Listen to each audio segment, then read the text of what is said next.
Home in Arizona on an October Saturday. It's the final one of the regular season 2015 as we celebrate Hispanic Heritage Day here inside Chase Field. Los D-backs soccer jerseys handed out. Luis Coronel performs after the game. And it's a critical ball game for the Diamondbacks' opponent tonight, the Houston Astros. It's game 161, the Diamondbacks and the Astros, right here on Fox Sports Arizona.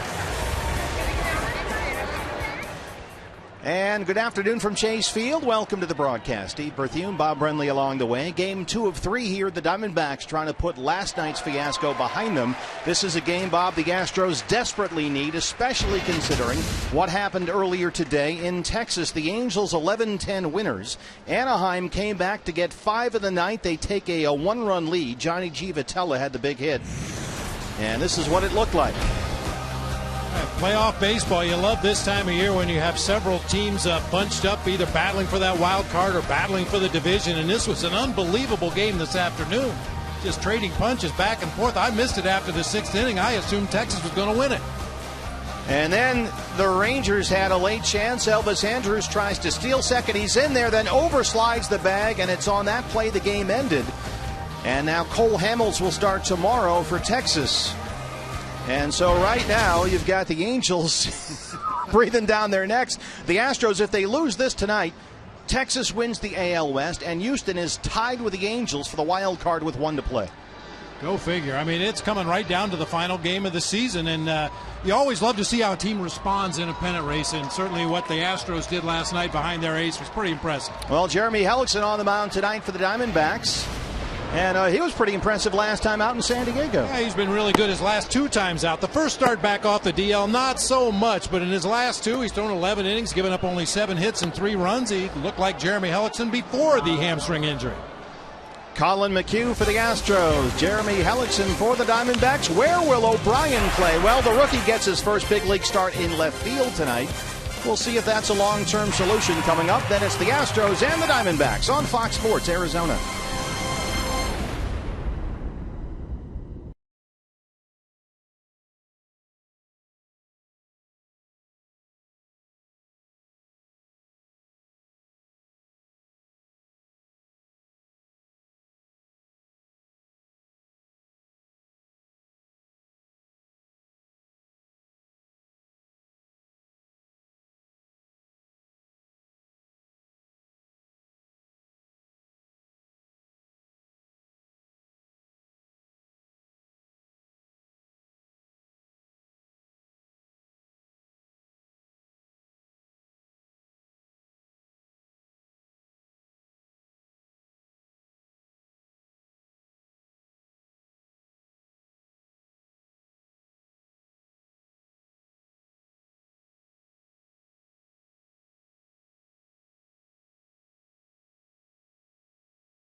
action of this 2015 season. I'm Kate Longworth getting you ready for Game 2 between the Astros and Diamondbacks. Well, last night, a performance Arizona would rather soon forget, but perhaps the bright spot was a play of the young Peter O'Brien, who was called upon to pinch hit and connected for a home run. Now, the 25-year-old was groomed as a catcher, but this last season has been playing in the outfield. However, recognizing it's a crowded outfield out here, he is now looking to put back on the catcher's gear because he's grabbed the attention of this organization with his powerful swing.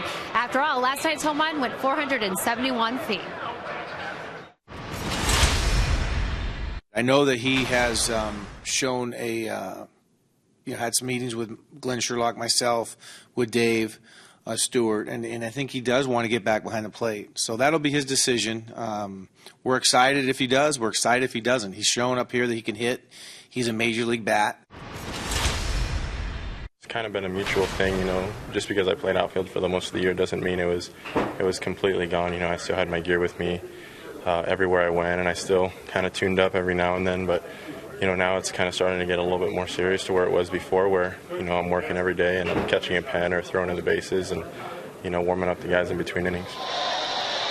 O'Brien in the lineup tonight, batting 7th, playing left field, but no doubt his catcher's gear not too far away as he tries to make an impression on the D-back. Meanwhile, Jeremy Hellickson working to finish the year strong in his final start. It's Diamondbacks Astros first pitch on the other side. Stay with us.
Downtown Phoenix, the Astros and the Diamondbacks. Houston, following the Angels win in Texas earlier today, desperately needs a win tonight, or else the Rangers will clinch the AL West, and the Astros would drop into a tie with Anaheim for that final AL wildcard spot. They would be even with one game to play. So, Bob, they have got to have this one. Yeah, they really do. And touched on it in the open of the show. You just love to see how teams respond when they're pushed up against the wall. And Astros have to be really pleased with the way they responded in that ball game last night. That was an assault on the Diamondbacks pitching staff. And hopefully Jeremy Hellickson not too shell-shocked out there. He is your Arizona Ford starting pitcher. He's pitched very well his last 2 starts, couple of hard-luck losses. Diamondbacks have scored 1 run in Helly's last 2 starts. A chance today to finish the season at 10 wins. It would be his 4th career season with double-digit victories. Yeah, that last time out against the Padres, that really was a tough luck outing to take the loss in that ball game. He only gave up 1 run, gave up a leadoff double to Corey Spangenberg, a proud member of the Bone Chips team this year. leading off the 6th inning, and then later Jed Jerko with a sac fly, the only blemish against Jeremy Hellickson in that ball game against the Padres. So here we go, a gorgeous Saturday night in downtown Phoenix. The roof and panels open for game 161 of the 2015 season. Jose Altuve will lead it off for the Astros. The crew chief Jeff Nelson is our plate umpire tonight.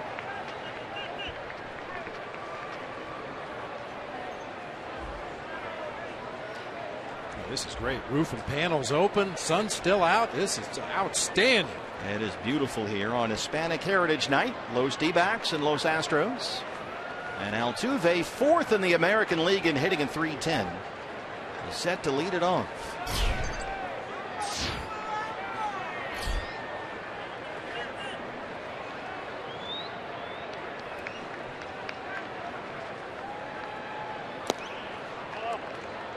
Ball one. Altuve tied for the American League lead in hits with Boston's Xander Bogaerts. 1 for 4 last night, a double and 2 RBIs.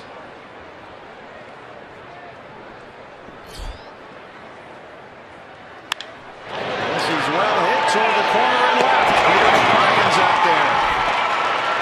And Altuve now 4 hits away from a second straight 200-hit season, a leadoff double. Right field, number 4. Well, your scouting report on a hitter is he's a first ball fastball hitter, and you miss with the first pitch. He's still a first ball fastball hitter, and Jeremy bit off a little bit too much plate that time, and Altuve rips it down into that left field corner. So the Astros, who last night scored 21 runs on 19 hits, have a leadoff double for George Springer.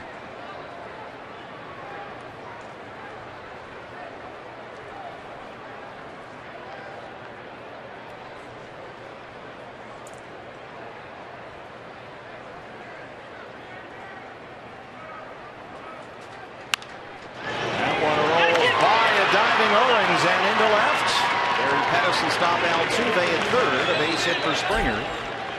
And Jeremy Hellickson in immediate trouble.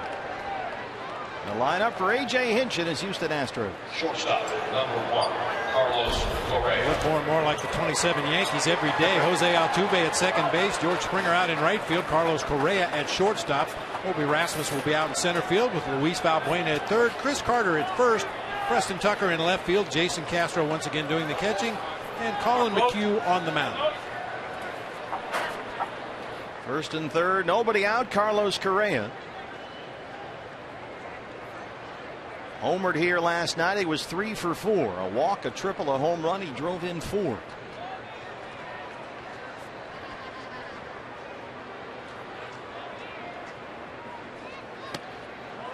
Ball one. Correa in there at 282. He's now got 22 homers, including 1 home run against Jeremy Hellickson August 1st at Minute Maid Park in Houston.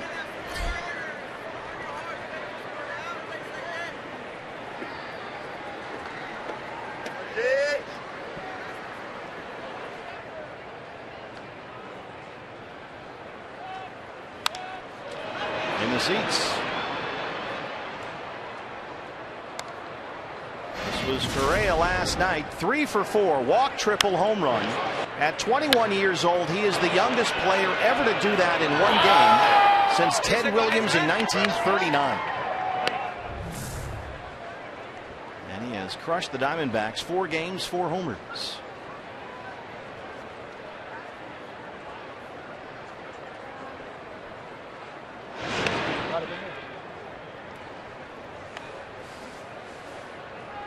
Correa was talking after the ball game last night about the atmosphere in the Astros clubhouse. He says everybody wants to win. Everybody wants to go to the playoffs. Everybody on the same page. And his point was that, as he put it, what you saw on the field last night was the atmosphere he says they have in the clubhouse. Yeah, this is a group that believes after a sluggish September. They have suddenly found some momentum here in the first week of October. Diamondbacks' job is to try to steal that momentum away. Jeremy Hellickson in early trouble here in the first inning. The heart of the Astros lineup making their way to the plate with a couple of guys already on base. If he can somehow limit the damage here, get his team up at the plate, and give them a chance to make some noise in this game.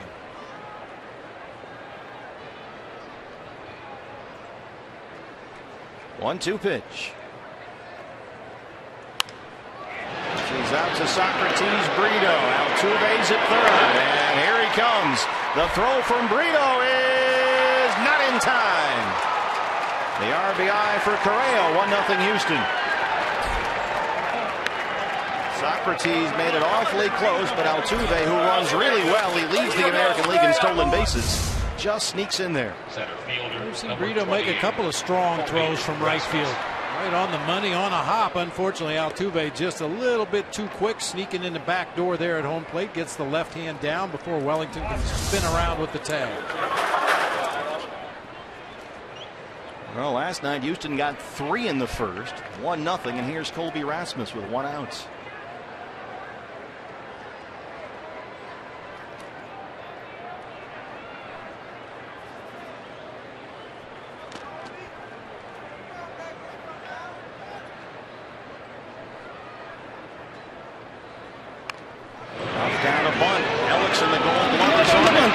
Him out. Springer moves up, 2 down.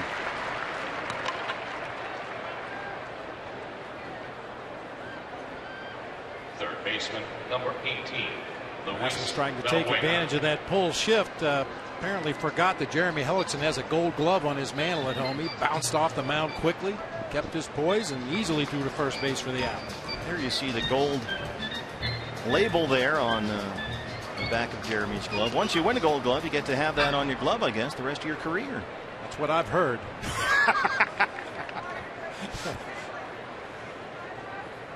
Here's Valbuena, who had a big night last night. He doubled twice, homered, and walked.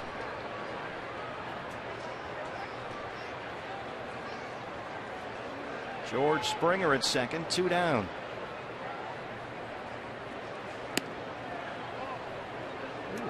Good pitch right there. Jeff Nelson, the crew chief, not biting. Valbuena, career highs, 25 homers and 56 RBIs. He has homered 3 times in his last 6 games, including last night.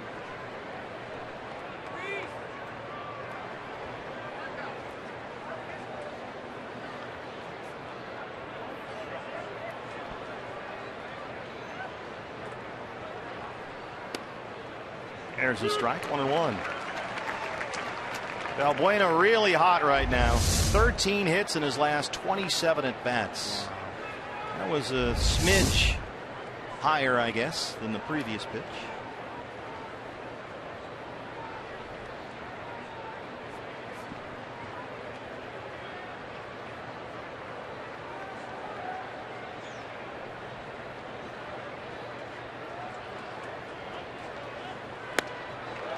One and two. The changeup and the curveball lately for Jeremy Hellickson have been outstanding last couple of starts.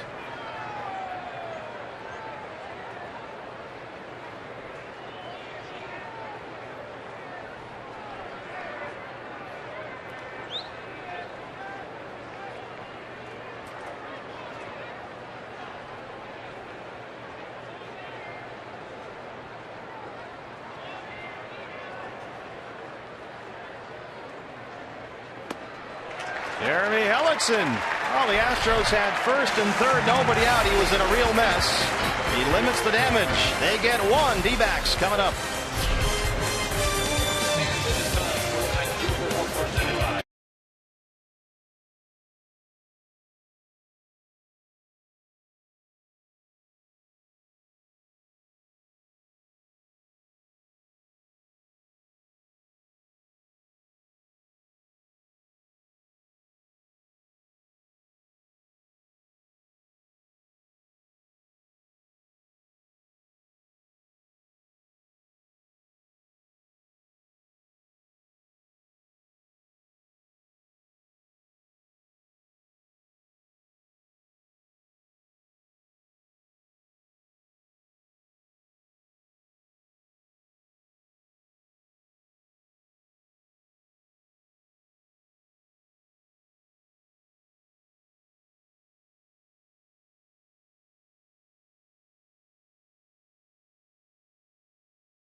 Diamondbacks and the Astros. Your Arizona Ford starter for Houston is Colin McHugh, the 28-year-old right-hander, fourth in the AL Rookie of the Year voting last year, and now a chance tonight to become a 19-game winner. This is a guy who was waived by the Rockies before last year, but today, his 32nd start, he's likely to go more than 200 innings for the season. A guy that relies heavily on a breaking ball, both a curve and a slider. He throws a fastball, he'll sink it, he'll cut it, but really going to see a lot of breaking balls from this guy. It's a lot of spin on that curveball. One of the highest spin rates in the majors. A very effective pitch for him.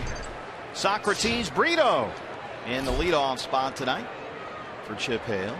Diamondbacks trail it 1-0, and here we go, bottom one.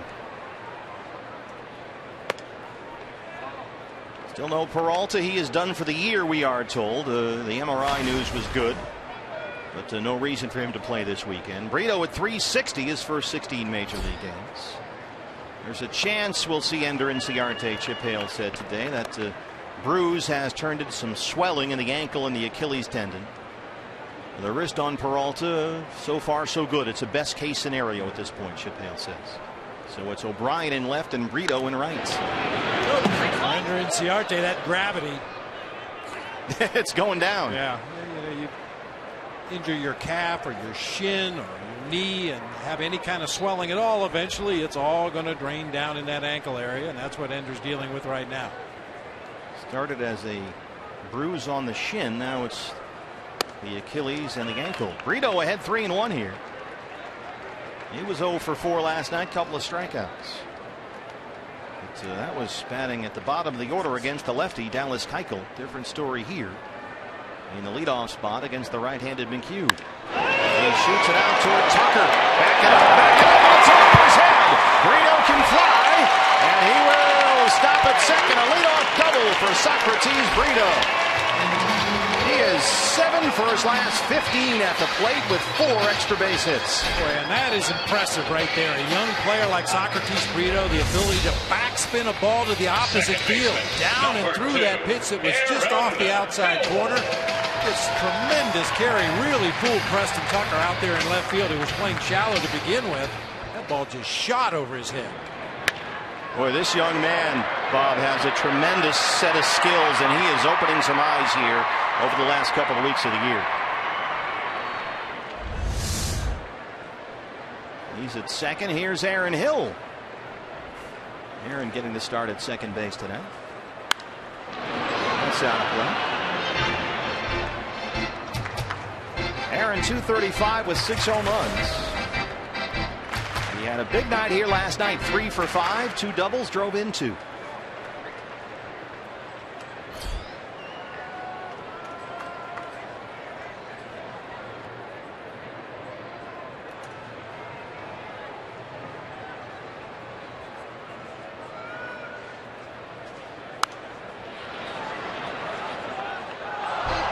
Take a look at the lineup for Chip Hale's Diamondbacks tonight. Socrates Brito already made his presence felt. He'll be out in right field. Aaron Hill at second base. A.J. Pollock in center field. Paul Goldschmidt at first base with Wellington Castillo catching. Jake Lamb at third. Peter O'Brien out in left. Chris Owings at short. And Jeremy Hellickson on the mound.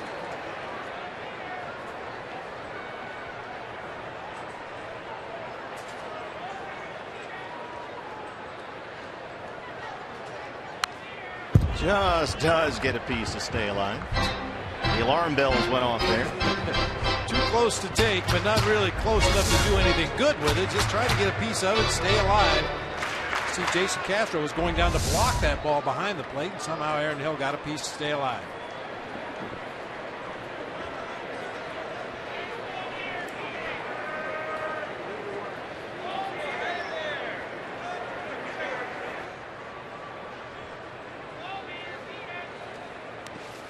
Bounce that one. 1-2 now.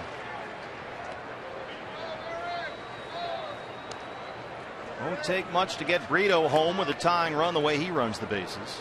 Tremendous speed. Stole 20 for Robbie Hammock at AA Mobile this year. He hit 300 at Mobile with 9 home runs. And so far has really impressed at the big league level. 1-2 pitch. Called strike 3. Aaron didn't like it. Jeff Nelson rings him up. That really frustrates a hitter. You battle, you take 2 shots to the right side, fall behind 0-2, foul off a tough pitch, and then get called out on a bad one. That is really frustrating. 1 away for A.J. Pollock. A.J. in the leadoff spot last night. Back in his new position, 3rd in the order, right ahead of Goldie, who's got his back foot on the railing there in the on-deck circle. Breaking ball in there for a strike, 0-1. A.J. 7th in the National League. He's at .313. And he's got 19 home runs. So he's a home run shy of a 2020 season.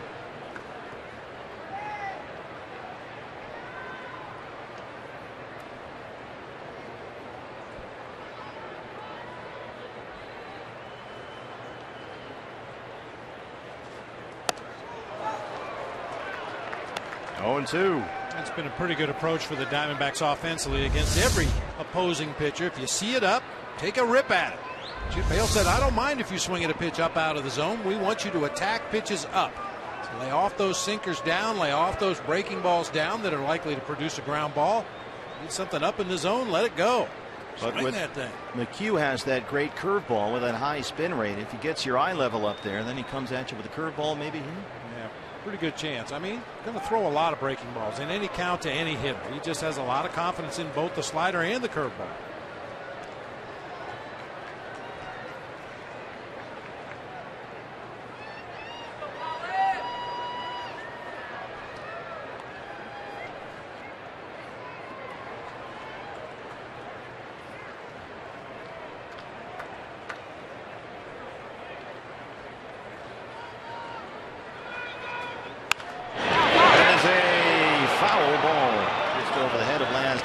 Third base umpire. Kathy Grant is on it. There's Kathy, our Golden Glover, down the left field line. Hey fans, when the D-backs win, you win at Papa John's. The day after every Diamondbacks win, you get 50% off your regular menu price online order at Papa John's. Enter promo code DBACKS50 at papajohns.com. Reno at second after his leadoff double. 1 out, 0-2 on AJ.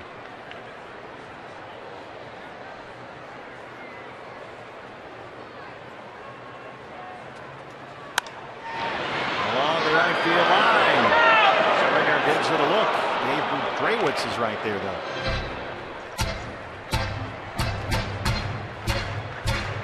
Both Golden Glovers involved in the action here. Bottom one. Kathy Grant in left, and there's Dave in right. Dr. Ed's got him positioned perfectly, right where you want him.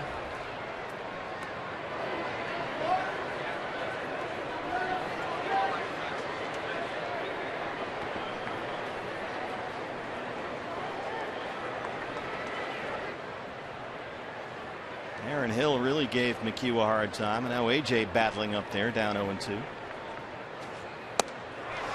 McHugh wins it. Back-to-back strikeouts after the leadoff double. 2 down for Goldie.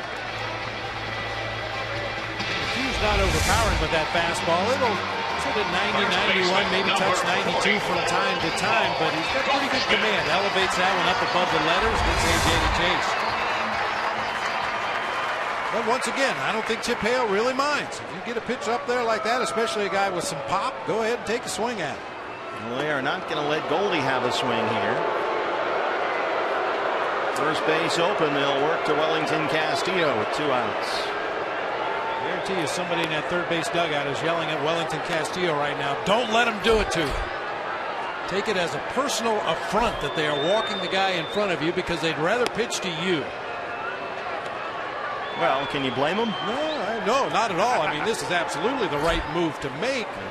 But, you know, just as a motivating tool for that next hitter, hey, take it personally. Well, this is a playoff game for the Astros, and A.J. Hinch, make no mistake about that, they need this ball game. If they lose it, the Rangers clinch the AL West, and the Astros would be tied with the Angels for the final AL wildcard spot with only 1 to play. So this is very much a postseason mode for the Astro manager. 2 on, 2 out. Brito at second, Goldie at first. And let's see if there's some beef Wellington on the menu here tonight.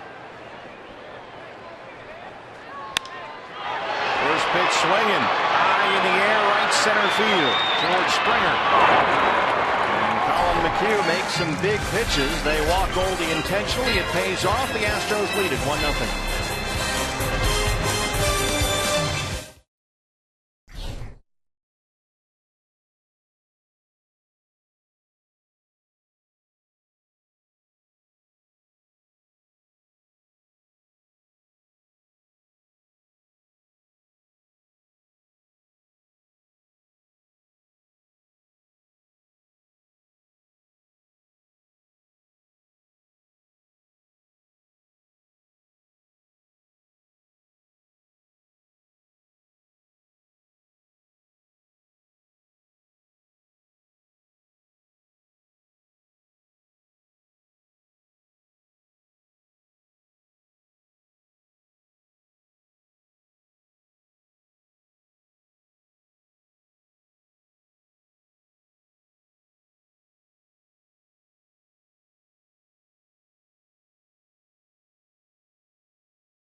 Arizona is brought to you in part by Cox Gigablast. How will you live the gig life? By Lone Butte Casino. You're in for more winning moments at Lone Butte Casino. And by Jack in the Box. Taste the home-style ranch chicken club sandwich today. Only at Jack in the Box. Hispanic Heritage Day here at Chase Field. The Astros lead the Diamondbacks 1-0. Pre-game street festival outside the ballpark here. Luis Coronel will perform after the game tonight. And the D-backs in their Saturday blacks. The Los D-backs out there against the Los Astros. And in any language, Wetzel's Pretzels is the right call. It's Los Wetzel's Pretzels. Change it to lots. That would work. Lots of them. Chris Carter leads off the second against Jeremy Hellickson.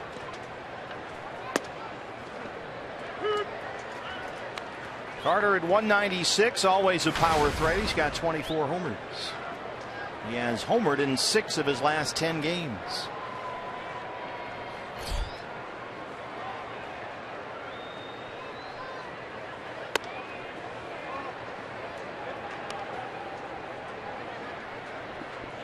Carter last night 1 for 5, had a 2-run single. He also, as he is prone to do, struck out 3 times. Among the league leaders in strikeouts, but he's ahead here 2-1.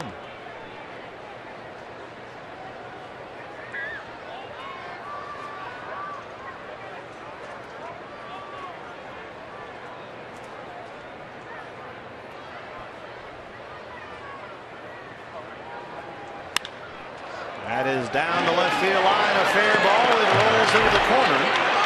Chris Carter takes the turn. Peter O'Brien out there. Hustles it back in, and Carter has his 16th double. So the Astros lead off the second the same way they led off the first, a double into the left field corner. Left fielder number 20, Preston Tucker. And this time on a rolling curveball from Jeremy Hellickson. It just stayed up there mid-thigh inside part of the plate. With Chris Carter's power, you're probably fortunate that ball stayed in the ballpark. You don't like to hang those breaking balls on the inside part of the plate to big, strong guys like Chris Carter. So once again, Jeremy in immediate trouble to open up the inning. Here's Preston Tucker.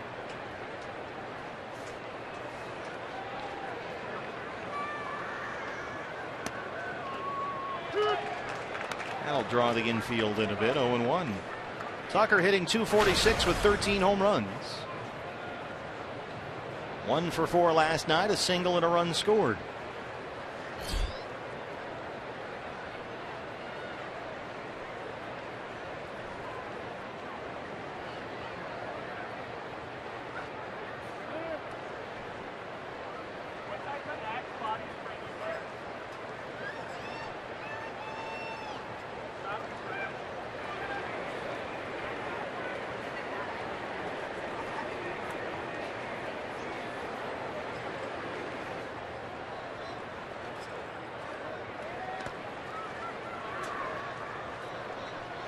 Take a look at our Valley Honda keys to the ball game tonight. Ruby De La Rosa struggled against this Astros offense last night. In my humble estimation, he didn't establish in early in the game.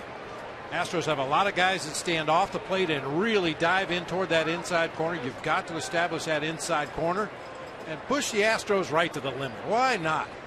Diamondback season mathematically has been over for a little while, but the Astros still have a whole bunch to play for. Let's take it right down to the last game.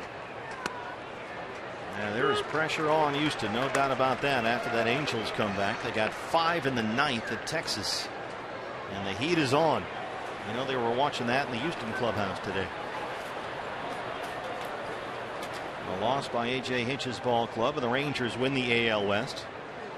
And the Astros would be tied with the Angels for the wild card with 1 to go.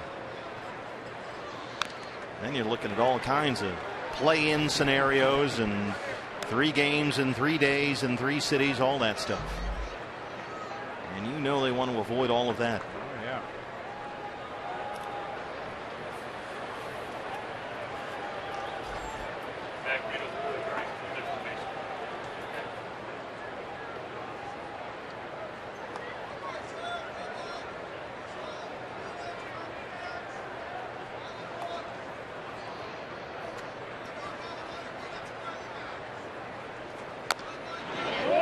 Not a lock, by the way, that wild card game will be in New York. The Yankees still need to win 1 to clinch home field for the wild card. They are at Baltimore, trying to play in the rain. 3-3, 6th inning now. The Yankees and the Orioles. That tropical storm still pounding away at the eastern seaboard. All those games, East Coast, are having some issues. Yeah, cold back in the Midwest. A couple of the games I saw this afternoon, people were bundled up. Well, some of the football this afternoon, people had jackets on, hats.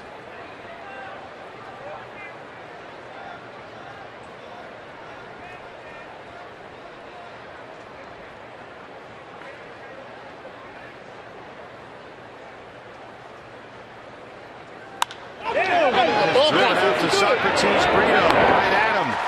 Carter will tag and head for third. Close at third, and they get him! Chris Carter maybe a little too nonchalant getting into that third base bag, and Socrates Brito throws him out. A little bit of a tougher play that time. He couldn't get much momentum. Basically, this is just an all-arm throw on a hop right on the money. What a throw. Wow. Beautiful. Yeah, I think Carter thought that was going to be an easy tag and advance 90 feet right there. He wasn't jogging, but he certainly wasn't busting it between second and third, and Brito made him pay. Everything with Brito has been about the tools, the skill set. Here's the catcher, Jason Castro. He can hit, he can throw, he can run, he's got some power. A little bit of everything. The most impressive thing for me so far with Brito has been his fundamental skills. I mean, there's no question he has arm strength and speed and appears to have a pretty good eye for the strike zone, all the things you like to see tools wise, but he knows how to use his tools. He runs the bases really well, picks up his coaches, he gets behind fly balls in the outfield, so he has momentum on the throw. He throws right over the top, so they're always very accurate. A lot to like about that young man. He just turned 23 years old last month, and he's been in the Diamondbacks system for 5 years now. He was signed out of the Dominican Republic as a 17-year-old. 2-1 on Castro.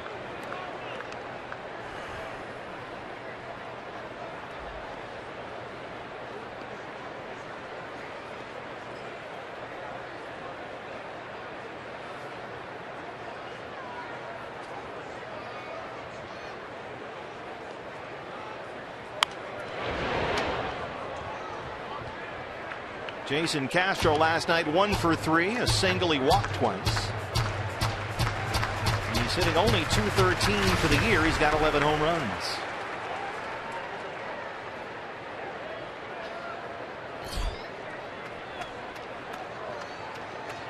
Diamondbacks have the shift on.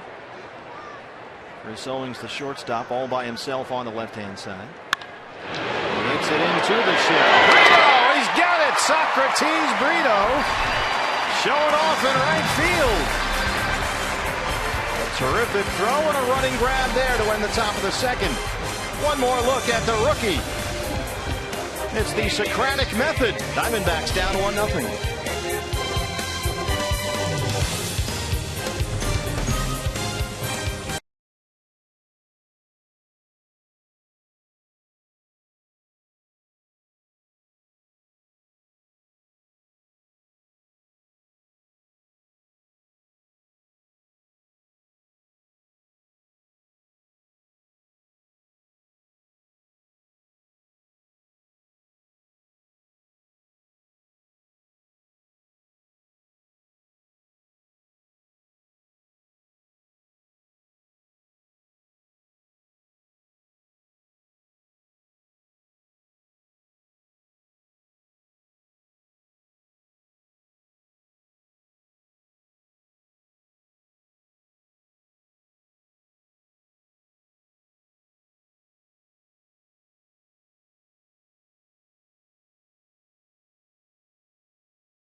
That guy plays the guitar as good as you do.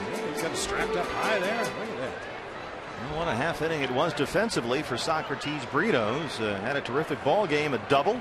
He's thrown out Chris Carter trying to tag second to third. Made a nice running catch to end the top of the second. And now in the home half, Jake Lamb will lead it off against Colin McHugh. Luis Coronel will perform for the fans here after the ball game. Luis, a lifetime D-backs fan. Big Diamondback fan. There's a fair ball. Carter has it. Lamb retired, one away.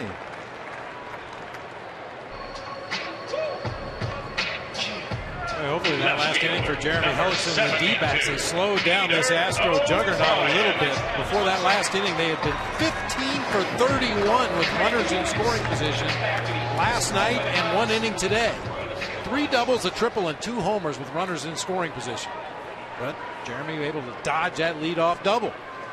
That's how you put up 21 runs like they did last night. Here's a guy that had the longest ball hit last night, Peter O'Brien. And today his first major league start. Peter 3 for 5, a home run last night. He's got 3 RBIs through his first 6 major league games. He's also drawn a pair of walks up there. His at-bats have been very impressive. And you won't see too many more impressive home runs than the one Peter hit here last night. 471 feet onto the concourse in left center.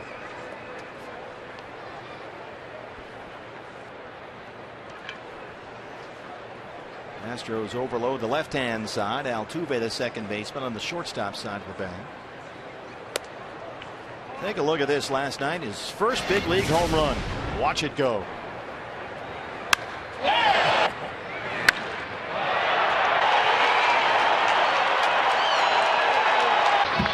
That is a big league homer. You could have been standing at the concession stand with your back to the field and just hear that sound and know that that ball was going to go a long way. Just tremendous raw power that has been very much as advertised. I mean, Peter had 92 home runs over parts of 4 minor league seasons, including 34 last year. Hit 26 for Phil Nevett at AAA Reno this season. Out in front of a breaking ball that time. Nasty from McHugh, who's got his 3rd strikeout. Well, part of the learning process, that's that high velocity spinning curveball you talked about. I venture to say that Pete O'Brien didn't see any curveballs like that in AAA. At least not on a consistent basis. Maybe 1 or 2 days a week you run into somebody that can snap one off the way Colin McHugh can, but he will throw it in any count. Chris Owings. The curveball is likely his best pitch. And he's got a curveball that his pitching coach Brent Strom raves about. CO in there, 231 and 4 homers. It's special because it's got so much spin on it. You hear about velocity off the bat. You know, what kind of hit speed was it for an offensive player? For a pitcher, you're talking about spin rate on the curveball. And he has got a beauty. And Colin McHugh works a 1-2-3 inning. He's got a 1-0 lead.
Trail the Astros 1-0. We start the 3rd. Some Lolo's chicken and waffles. Always good. Chief Baseball Officer Tony La Russa here with us in our booth. Thanks for being here. How are you? Down 1-0. I feel silly for asking you that question because you always have the same answer, which is. I was taught early enough that it's a very simple life. It's our team against their team. There's a score. So early in the day, you don't know how it's going to go, so you don't know. And as you go along, right now we're down a run, which is an improvement after last night, which we're not talking about. During the commercial break, we were talking to you about Socrates Brito. Wow, he's making a pretty good impression here, isn't he? Well, he's coming fast. I can remember there was discussions last winter about whether he should be protected or not. And wow, his talent was so big that we decided I'd take a chance. And I give Dave Stewart and Mike Bell a lot of credit because they really believed in him. But well, you know, when a guy starts to come and he starts to get it, it's fun to watch. Colin McHugh leads off the 3rd. The quote that you made at the beginning of this year, Tony, was you would be heartbroken if the Diamondbacks didn't finish with a winning record, and people have sort of been on that watch all year long. We're going to come under just shy of that. So how do you feel about where things are right now? Well, I'm disappointed because I really think that you know, a little better execution, saving some runs, making some extra runs. I really think that you know, if you add 6 wins to our our record and subtract 6 losses, I think we played good enough. But I'm disappointed but not discouraged, and I think that's a good way to answer it. I think with the newness, I think we got a lot of important at bats. So the way I prefer to say it now when I answer, I made a mistake, and I. Well, no, you were honest. Yeah, that's right. I thought we could. I thought we'd do it, but we're either going to improve by 14 wins, 15 wins, or 16 wins, and that's the half full idea. But I think our club has made an impression that we're on the right track. Well, I was talking to A.J. Pollock around the batting cage yesterday, and we travel around the league, and all the opposing broadcasters come over at the end of the series and say, man, you guys really play the game hard. You guys run everything out, regardless of the score, regardless of what inning it is. Everybody's busting their tail, and A.J. said that's nice to hear. He said we don't really get that kind of feedback down on the field from opposing teams, and I thought it was kind of interesting that he was very impressed by that, but he's impressed a lot of people around the game along with his teammates. I do believe, Bob, that is a real special mark for this club. The respect that they've gotten from their peers is very, very important, and you can definitely build on that. That's an effort thing. It's frame of mind, which shows how tough they can be. But the thought going forward is that you want to build on that. That's a good first impression, and now that's not something we can back off of. And not with this group, I'm sure that won't happen. What about this season, Tony, has pleased you most with the way your ball club has played? I think that a lot of the basics. If you've got talent, the game is really going to be decided by the execution. I think defensively and base running are real strengths of this team day in and day out. I do believe that if you take certain situations that we can improve dramatically. One of them is obvious.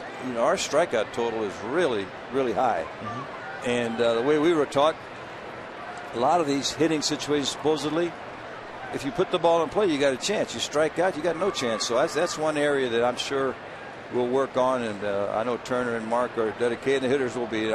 Once we put the ball in play, better things will happen. Jake Lamb at third. Altuve. Speaking of Jake Lamb, opportune time to talk about him, I guess. It's a crowded infield picture, isn't it? Is that going to be a point of discussion in the offseason? Right fielder. I always think that healthy competition is really good for a ball club. In Jake's case, I think his defense has been above average. His production is down. I think there's a couple of things you can see in just his approach that he can improve on and take advantage of how strong he is. But what's going to happen is that the competition is going to make the fun part. Guys are going to be really working hard for playing time. Maybe not so much in the outfield, but in the infield, except for first base. And if you're a competitor, which I'm sure we have, in fact, your TV's on Nick Ahmed right now. He has demonstrated a Gold Glove plus, and he's another guy. With a couple of adjustments, he could be a 275 hitter, and he would be a humongous asset if he got on base more. But he's a winner, that young man. He's a leader. He's tough. But he probably pulls the ball a little too much. There's too many balls in the air. That stuff he can work on. You always make the comparison to one of your old White Sox teams, the '83 White Sox, that exciting club. A nice mix of veteran guys and a lot of young guys as well. Seems like the same mix is here this year. I agree. I think that's very healthy. The other thing is somebody pointed out to me, I really didn't think about it until we had our development meetings. Although they may be young in the big leagues, a lot of these guys have come up in the minor leagues together. So they're veteran teammates, and they've won together. The guys that have been introduced, an Inciardi and a Peralta after last year, they're fitting right in.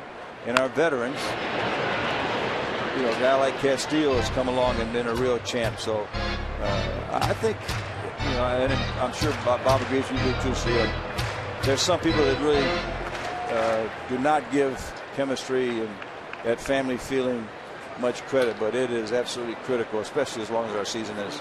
Oh, yeah. When you're around a team 162, you realize how critical it is, Bob. It's not simply analytics or numbers. Right. I'll tell you, Tony, one thing that's been impressive for me, watching up here on the monitors, and occasionally we'll get the close shots of a guy's face, is how poised and how calm some of these young guys are. Brandon Drury has looked very comfortable at the plate in his short time here in the big league. Socrates Brito, another guy that, not in a cocky way, but you can almost see in his face that he feels like he belongs here.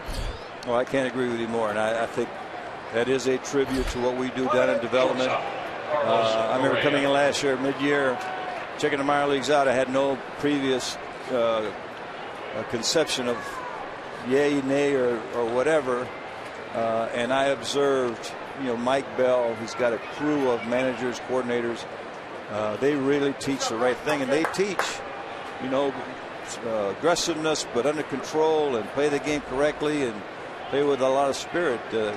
I mean, you look at this Astros ball club. Some of these young guys that come up, they got that same look to them. Well, I mean, they're going to play in October, and our guys, I don't think, are very far away from that either.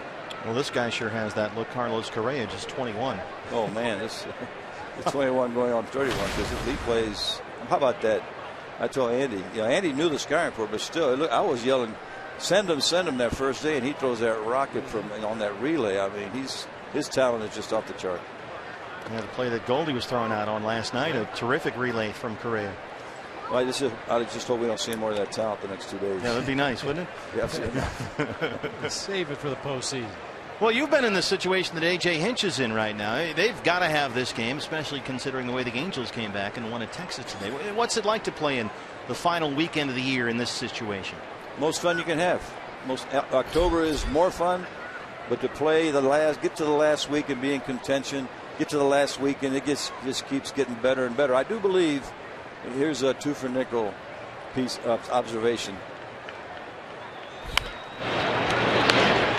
I do believe that the teams that have to get to the last weekend, they are better suited to playing in October. If you win too early, it's nice to win early, but I think that competitive edge that you are required to have carries over. Always great to have him with us. The Hall of Famer, the Chief Baseball Officer, Tony La Russa. Tony, thank you. Anytime, Steve. Appreciate it.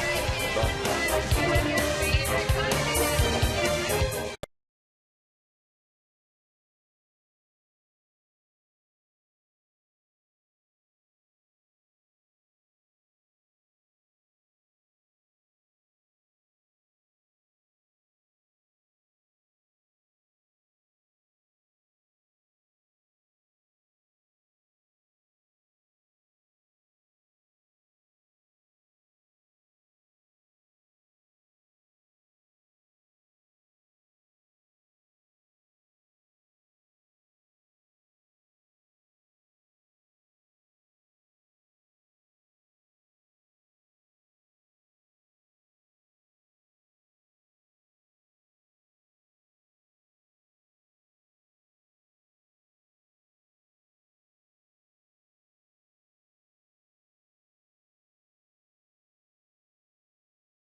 Hey fans, be at Chase Field tomorrow for the final home game this season. It's Fan Appreciation Day, which means all fans can win great prizes all game long. The D-backs versus Astros matchup starts at 12:10. Note that start time, 12:10. Call 602-514-8400 or visit dbacks.com today for tickets. Jeremy Hellickson, who's settled in nicely on the mound, is at the plate to lead off the home half of the third. That 12:10 start, if you're not aware, a new move by Major League Baseball to make sure all the games, or all the West Coast games, start at the same time on the final day of the year, so nobody has any kind of competitive advantage in terms of pulling a pitcher or changing your lineup at the last minute, like we saw here at Chase Field last year with the Cardinals when they clinched minutes before the ball game and changed their entire lineup. So that's the reason for the 12:10 start. Tomorrow, Diamondback Live pregame show at 11:30 on Fox Sports Arizona. D-backs and donuts, gotta love it.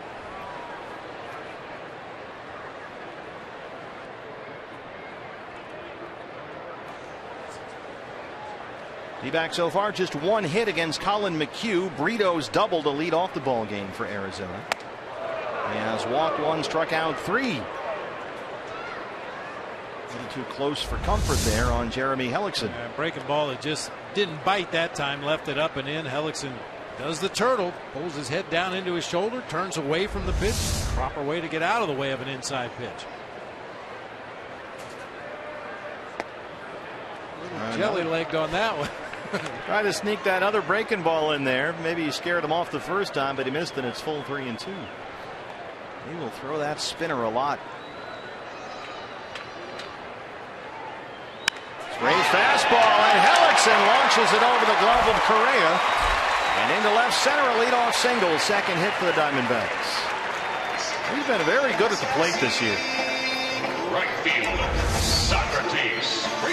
Think about those situations, an extra inning ball game, and get jammed up and use all your pinch hitters. I think Jeremy Hellickson is probably the most likely candidate in that rotation to take a pinch hit at bat if you need something offensively. No question. He's an athlete up there. Speaking of athletes, here's Socrates Brito, who doubled in his first at bat, batting leadoff tonight, playing right field.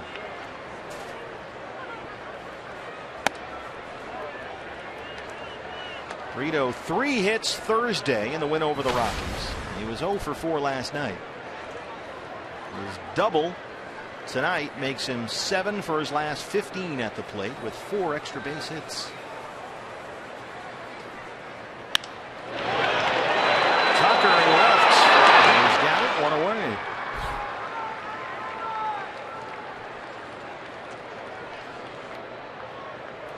Second baseman, Aaron Hill. Aaron Hill now. Aaron having a really nice finish to his season. It's been very much an up and down year for Aaron Hill. Sort of an ambiguous role, the veteran guy on the bench. He's played some second base and third, been a little bit of everywhere, but he's having a nice run here through September and into October.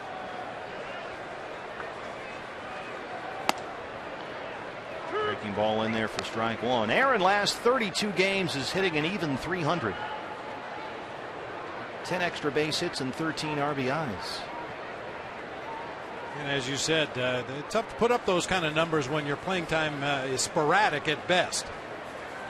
For the right field corner, Springer has got it.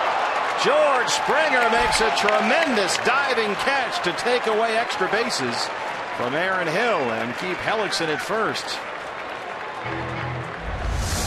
Center fielder. Boy, that had a chance to get down and pass Springer for extra bases right there. Probably would have scored a run, but man, talk about some closing speed. George Springer looks that ball all the way into the glove, making the diving catch.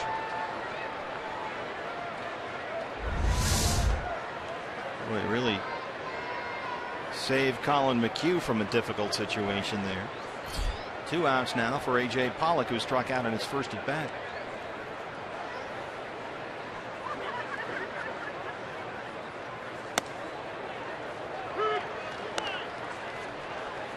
A.J. becoming one of the best players in the league, one of the best center fielders in baseball. In each of the last 3 seasons, the batting average has gone up, the on-base percentage has gone up. The OPS has improved by nearly 130 points over what it was just 2 years ago. Of course, he lost half a season last year when he suffered that broken hand. At the end of May, hit on the hand by a Johnny Cueto fastball here at Chase Field. And I think had he not been hit by that pitch bomb, we probably would have seen similar numbers last year. What we're seeing this year, he was headed toward the same path, it seemed like. I don't think there's any question about it. We were talking at the time that A.J. appeared to be a lock for the All-Star game that year. Had that kind of a first half, put up those kind of numbers. High fly ball center field. Colby Rasmussen from the warning track. Colin McHugh strands that leadoff single.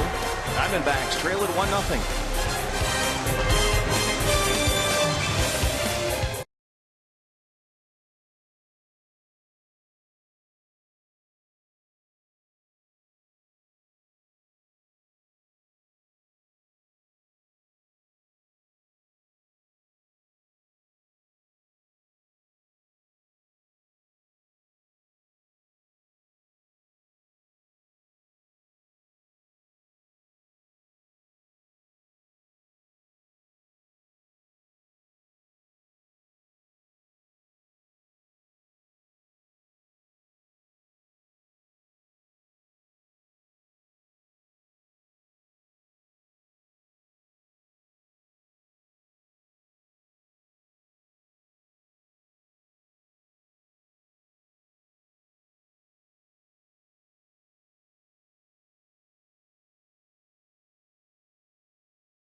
it'll be much easier for me to know going in, kind of what to expect.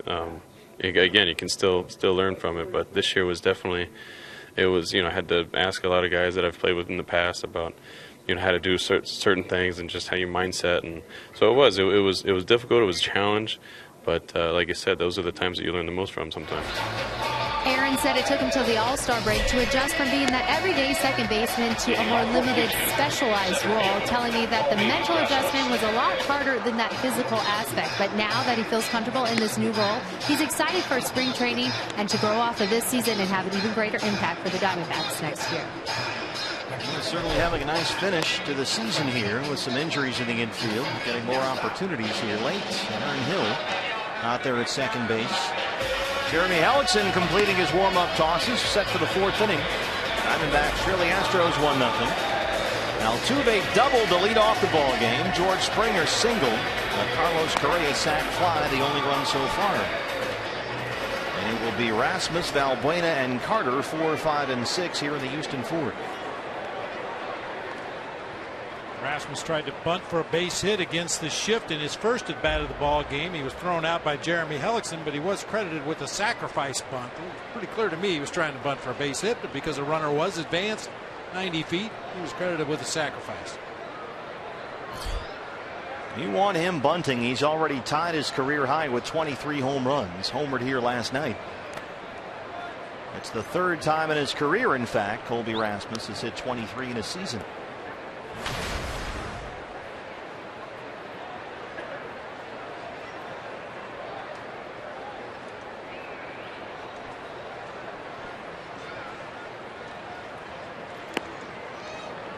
Once again, the Diamondbacks have the shift on for Rasmus. Jake Lamb, the third baseman, standing in the second base spot. Aaron Hill out there in short right.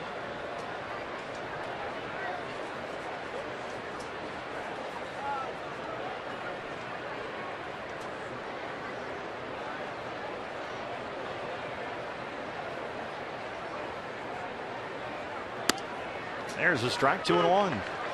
This was Colby Rasmus last night, 2 for 4. A homer, a pair of walks, 3 RBIs. He scored 4 runs. And had a big night.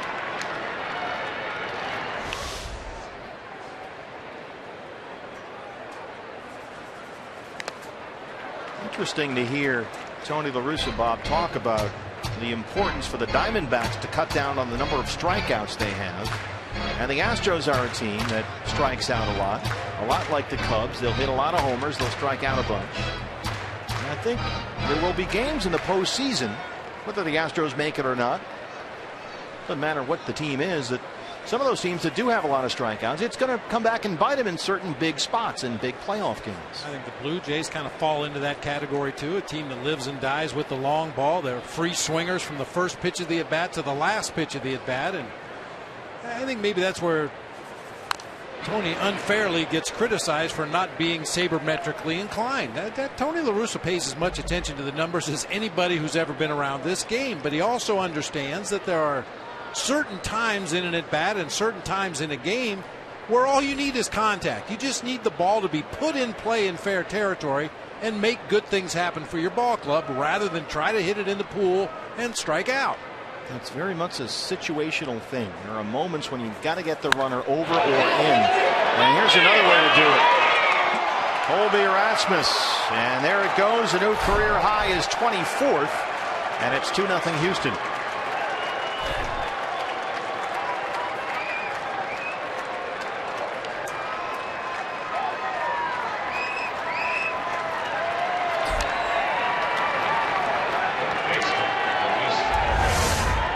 Breaking ball once again from Jeremy Hellickson, just hangs out there over the middle of the plate. You see the big leg kick from Rasmus, another guy that dives in toward that inside part of the plate and perfectly times that off-speed delivery, line drive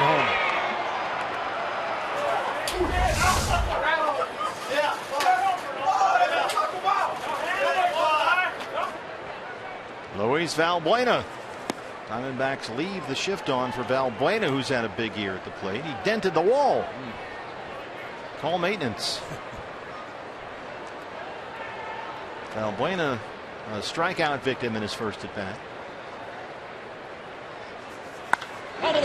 races that one foul. No chance for Dave Budrewitz there. Well, Buena's really got some power. Homered here last night. Does almost all his damage against right-hand pitching.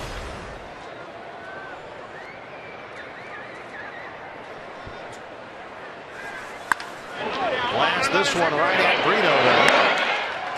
And that's the first out of the fourth.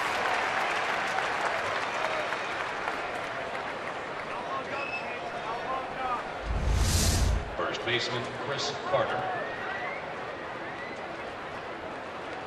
I saw Bob Buena do that a few times in Chicago when he was playing for the Cubs. A bat flip when he anticipates something good happening, and many times the ball hit the wall, stayed in play, and he ended up with long singles.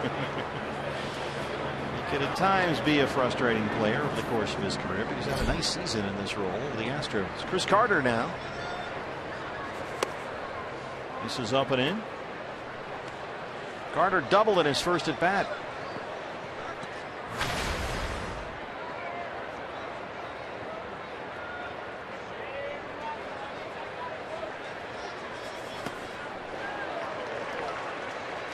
You have a no-hitter alert to pass along here, BB. Uh-oh. In Citi Field, New York, Max Scherzer has, let's see here. Max Scherzer has 13 strikeouts and is in the process of throwing a no-hitter at the Mets. It's up to 15 now, 15 strikeouts for Scherzer. And they're in the ninth inning. Nationals lead New York 2-0.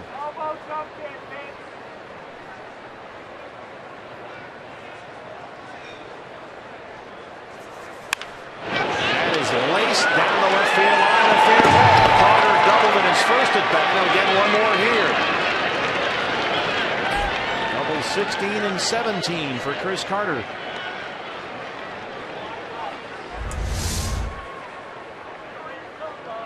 Jeremy dropped down a little bit, changed his arm angle there, tried to get a little more movement inside to the right-handed hitting Carter, and he just intercepted it before he could get to that inside corner, rips it down into that left field corner for second double of the game.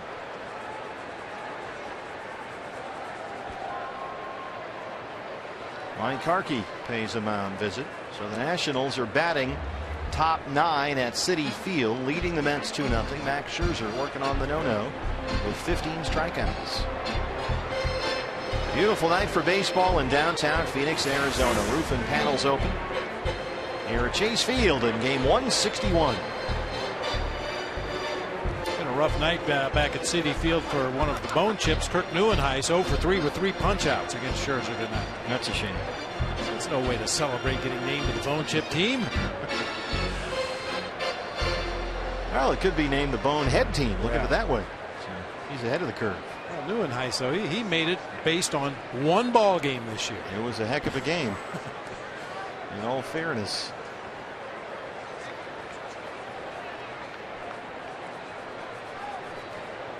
The no-hitter is not a perfect game, by the way, from Max Scherzer. There was one error committed in the ball game by the Nationals. 2-0 in the ninth.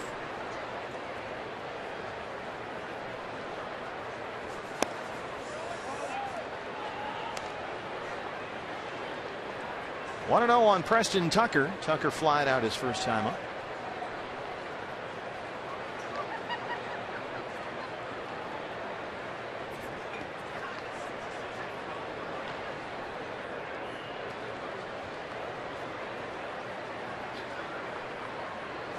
I believe Jerry Seinfeld was supposed to be in the Met booth tonight with Gary, Ron, and Keith. So he's probably up there going, "What's the deal with us? No hits." He's good buddies with Keith Hernandez, right? He had a little man crush on Keith on the Seinfeld show. For one episode. Yeah. Probably does in real life too, which is fine.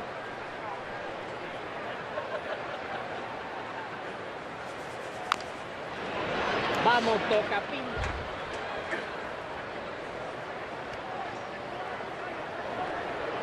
Sanderson Ford bullpen. Keith Hessler, the left-hander. Silvino Bracho, who got his first big league save the other night, is the right-hander.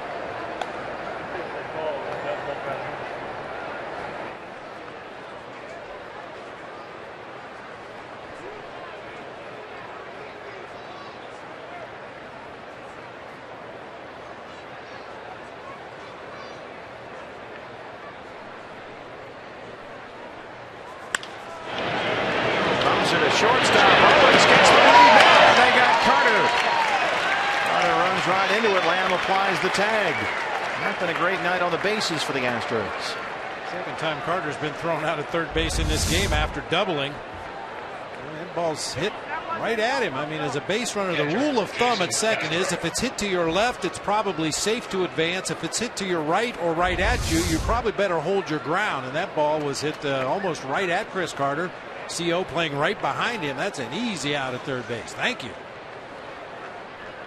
Tucker aboard at first on the fielder's choice. 6-5 on the putout at third of Carter. 2 down now for the catcher Jason Castro, who flied out his first time up. The only error in that ball game, by the way, the Max Scherzer no-hitter, was Yunel Escobar, the third baseman, a low throw from third to first, on which the Met runner reached. That's the error.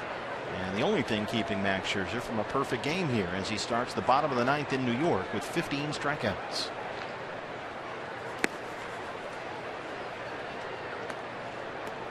He has thrown 93 pitches in the ball game.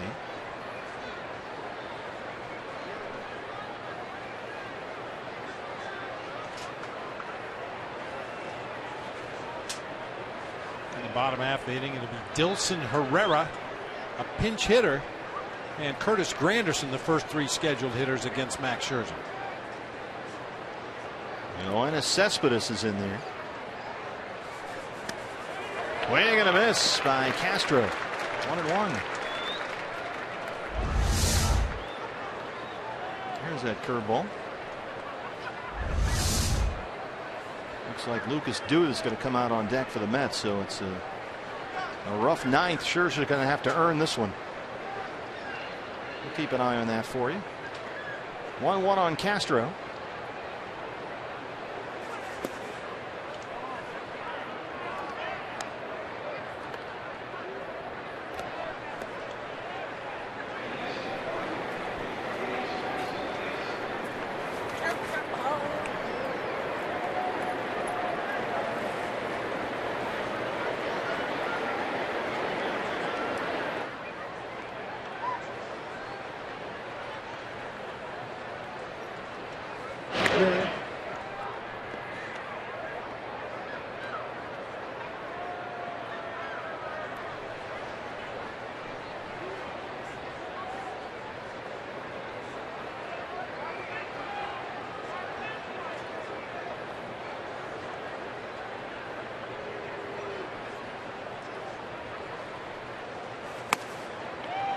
Miss with that one away. 3 balls and a strike.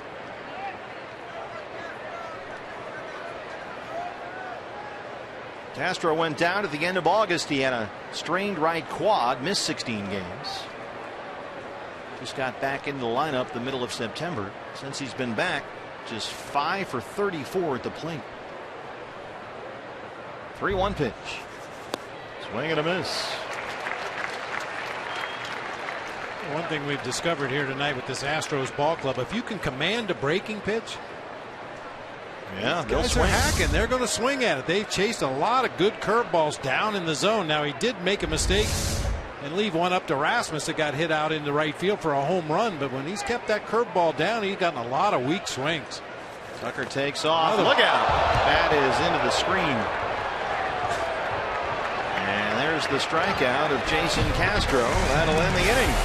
But the Rasmus homer has extended the Astros lead. They lead it 2-0.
throws. There's a long drive. It's going to be, I believe, the Giants won the pennant. The Giants won the pennant. The Giants won the pennant.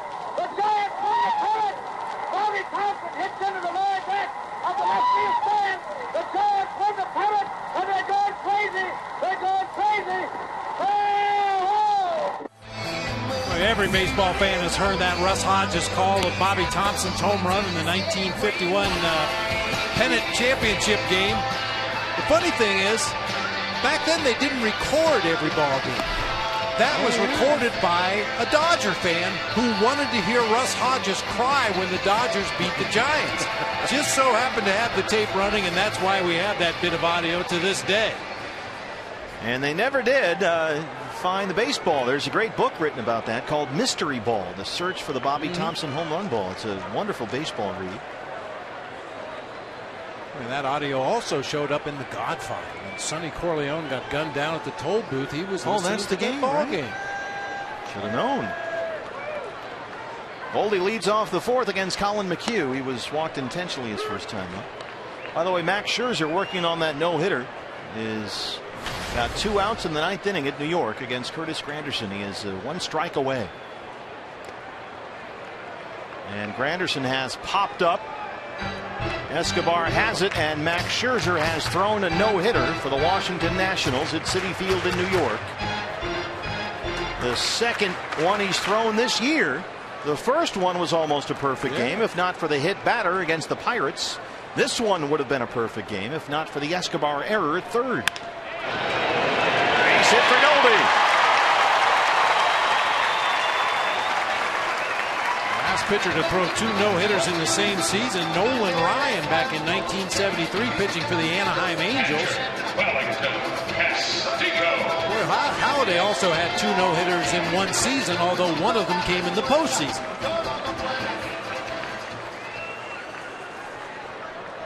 Not a bad year for Max Scherzer. Not a great year for the Nationals, but he's had a good year.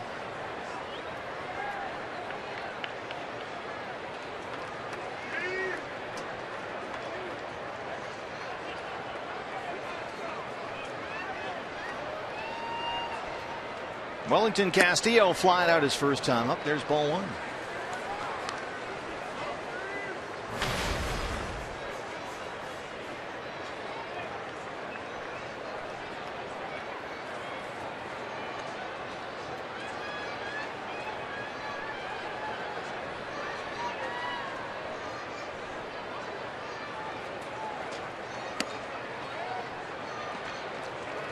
Hey fans, tomorrow is National Taco Day. Now pay close attention. Taco Bell is celebrating by offering fans 3 free tacos with the purchase of a large drink between 4 and 6, regardless of tonight's score. Whoa, wait a minute. Yeah. Somebody's going crazy. National Taco Day. Did you have something to do with that? Not even a little bit. How can that be? They're just trying to make good from all the times they cheated me out of tacos on the road this year. We're going to have a month's worth then.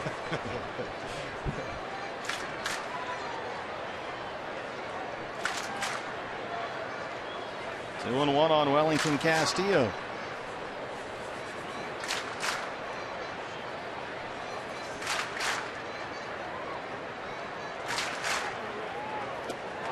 Swing and a miss.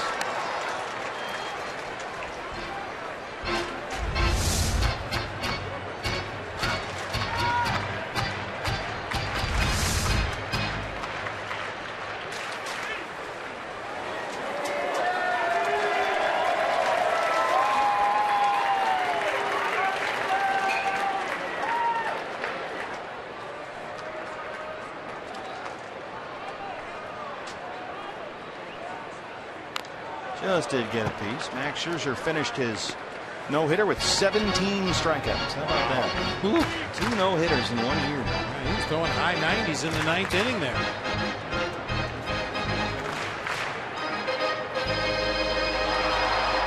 Going to be interesting to see how they fix that in Washington, D.C. A lot of changes coming, perhaps.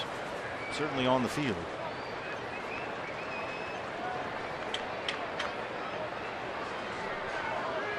McHugh about to throw pitch number 50. 2-2. In there, called strike 3. He rings up Castillo. 4 strikeouts for Colin McHugh. 1 down in the 4th. A little front door cutter this time. Starts it almost right at Wellington Castillo. Gets him to kind of freeze on the pitch, and then just enough late movement to get it back to that inside corner. 1 down for Jake Lamb. Jake rounded out to first his first time.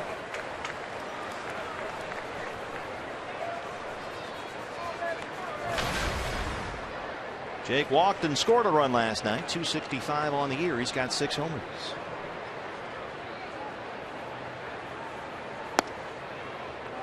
Astros overload the right-hand side. Got Correa, the shortstop, right behind second base umpire Chris Guccione.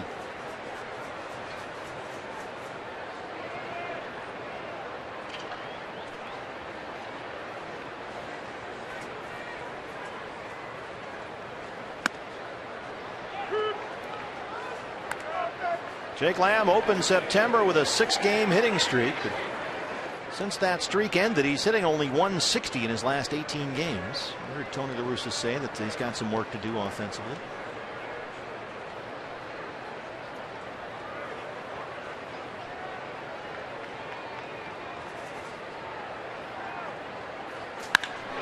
Classic right-out Springer. He almost came in too. Oh boy, that was sailing over his head. He almost overran it.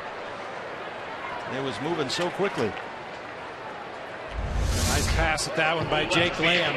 We talked about trying to quicken his swing, speed it up a little bit, a little shorter, a little more direct to the ball. I think they just really need to find out what kind of hitter Jake Lamb is going to be. Is he going to be a line drive gap hitter? Is he going to be a home run hitter? I mean, we just had the Rockies in town, and Carlos Gonzalez, who's having himself a pretty good year, he has a long swing as a left-handed hitter. He's not short and direct to the ball, but he gets started early enough so even with the long loop in his swing, he can still drive the ball out of the ballpark. He's a little more prone to strikeouts because the swing is a little bit longer, and it does open up some holes where a pitcher can attack you. But I think before they do anything with Jake Lamb, they have to decide what kind of hitter they think he's going to be and commit to something. Well, Chip Hale was speaking about that the other day. He said that eventually Jake Lamb's going to hit for good power, whether it's 15 or 20 home runs. Chip figured 15 would be a minimum for Jake at this level.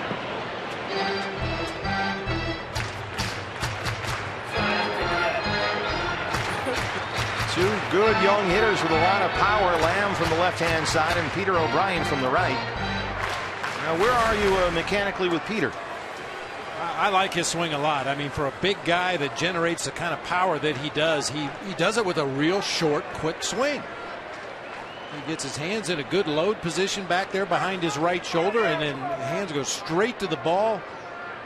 I mean, we've seen him be very quick on pitches inside.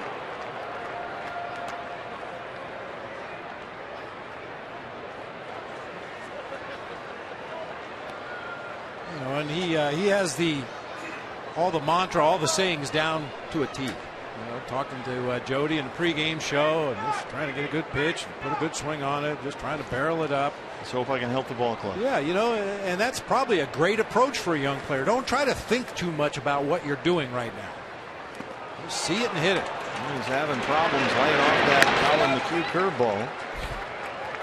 So they strand the leadoff single. We are through 4. Diamondbacks trail the Astros 2-0.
Heritage Day.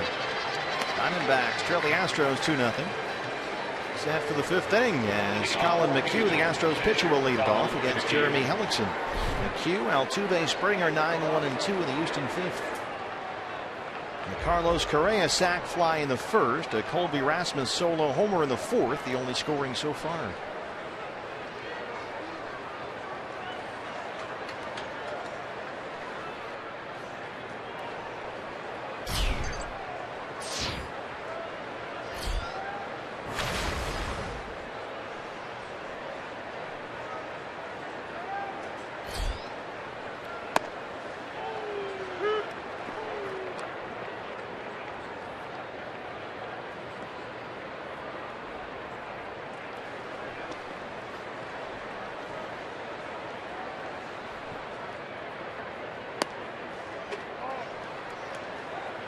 So far so good for Jeremy Hellickson against Houston. Only 2-0. He started against these Astros August 1st. That was at Minute Maid Park in Houston. And it was rough going. 7 runs, 6 earned. He lasted only 3 1/3. Gave up 3 home runs in that start. One by Carlos Correa, the other 2 by Hank Conger, one of which was a grand slam. Much better results tonight.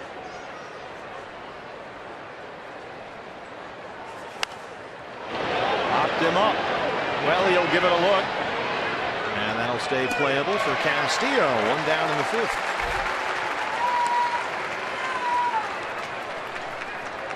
Second baseman, Jose Altuve. Jose Altuve doubled and scored to lead off the ball game. He's 1 for 2.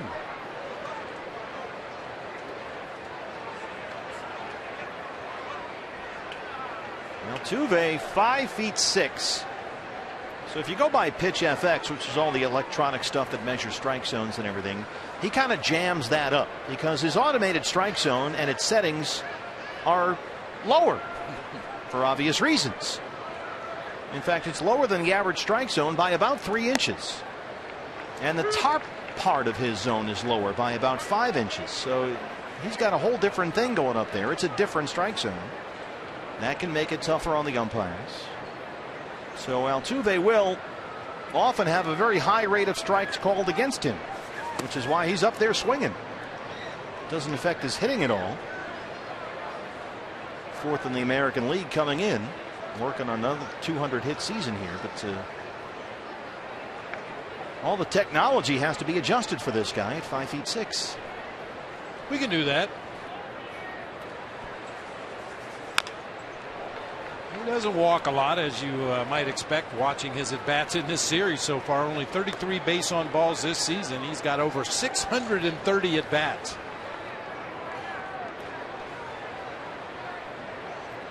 A little bit like that Ichiro Suzuki theory, though. He doesn't walk much, but it's 250 hits a year.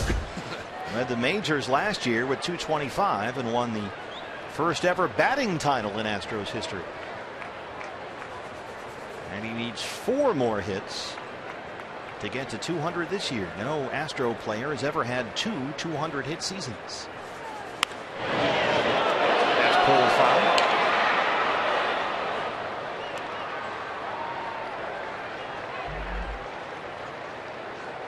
Hard to imagine when you look at Jose Altuve. He says the hitter that he thinks he most resembles is Miguel Cabrera. He's a little bit bigger than Jose Altuve. Just a tad. But he said they have the same approach. They just sort of react to what they see. It's a see ball, hit ball kind of a deal. And it works. Jose Altuve. There it goes. That's his 15th, and it's 3-0 Houston. Looked like Miguel Cabrera on that one. Sure did. Even though Altuve would probably fit in Miguel Cabrera's pants pocket. Put a charge on that.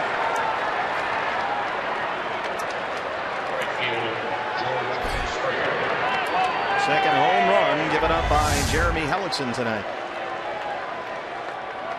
Belt high fastball inside part of the plate. We talked about how Altuve likes to dive in toward that inside corner, but still quick enough to get that front foot down and pull that ball to left field with authority. George Springer 2 for 2, a pair of singles so far. Here's ball one.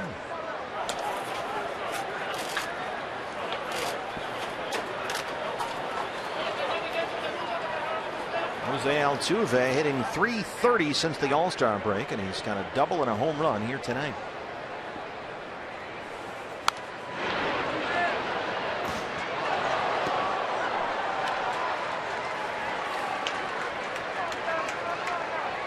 Springer already 2 for 2, so that's 5 straight multi-hit games for him. To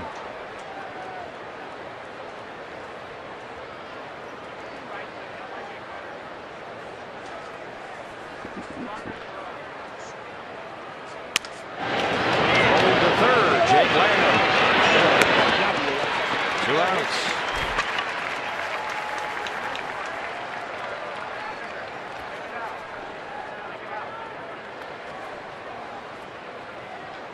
Carlos Correa now.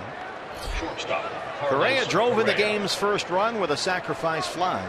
Grounded out his last time up. He's 0 for 1.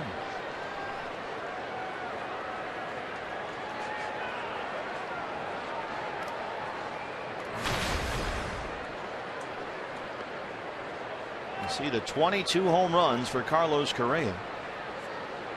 Already an Astros record for a shortstop in a single season. And a new Astros rookie record. He's played 4 games against the Diamondbacks this year and hit 4 homers.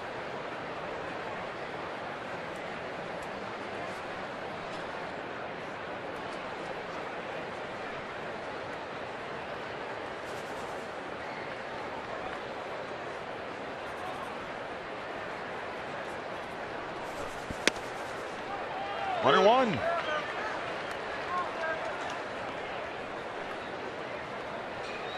See that uniform number 1 on his Los Astros jersey on Hispanic Heritage Night tonight. Says he wears number 1. It reminds him he was a first overall pick. That was 3 years ago.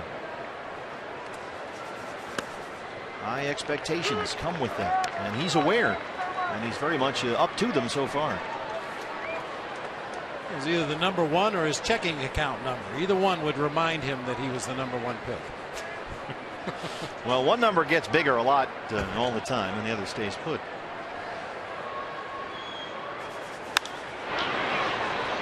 On that fastball, he's got a piece, 1 and 2. Says every time he looks at that number 1, it reminds him what it takes to be able to be the best.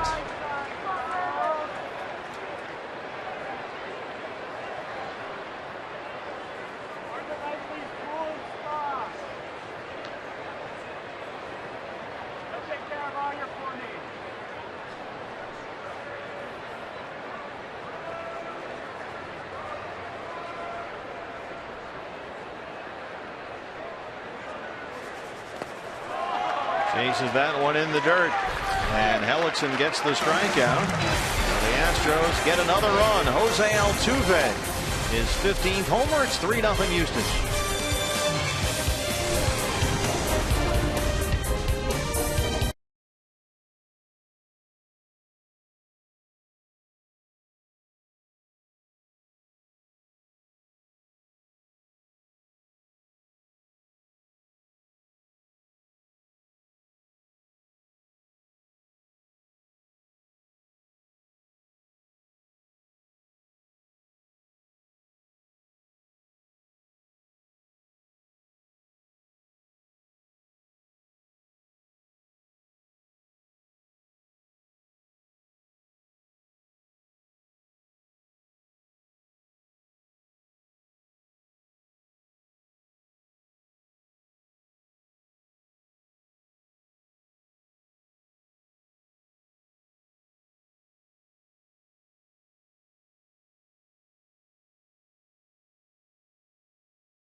who has been up to the task.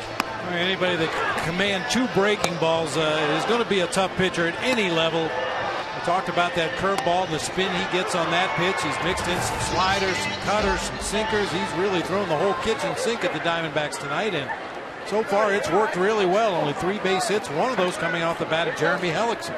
Sean Payton coaching him up. Diamondbacks Baseball Academy, Phoenix Children's Hospital Sandlot. Our Gila River game summary. The Astros have homers from Colby Rasmus, Jose Altuve.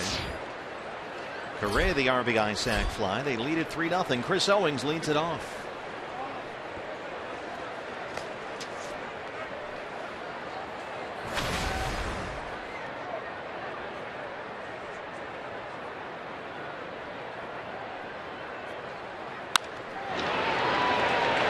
Altuve at second.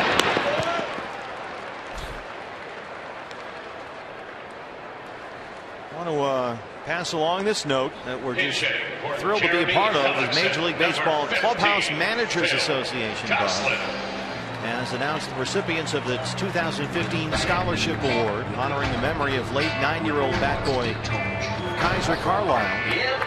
Major League Baseball Clubhouse Managers Association, it's a self-funded program that has evolved and promotes higher education for members of their support staff since its founding. This organization has awarded more than $450,000 to its award recipients. And this year, $10,000 has been given to 4 winners. 4 young college students who were bat boys: Wake Forest, Ohio State, Wisconsin Whitewater, Wisconsin Madison. All in memory of Kaiser Carlisle, the 9-year-old bat boy for a Kansas baseball team who died earlier this year in August, one day after he was accidentally struck by a bat during a game. Phil Gosselin hitting for Hellickson rounds out. He was the bat boy for the Liberal BJs summer team, and Liberal Kansas struck in the head, and it was just a horrible story. And so in his memory, the Major League Baseball Clubhouse Managers Association has done a tremendous job. $10,000 award to 4 scholarship winners, 4 college students in his honor. Very nicely done by the Major League Baseball Clubhouse Managers Association, getting involved with the communities around the country. It's just a tragic incident. Hopefully make something good happen out of that tragedy. Socrates Brito now with 2 outs. 5 in a row set down by Colin McHugh. Brito has doubled and flied out. He's 1 for 2.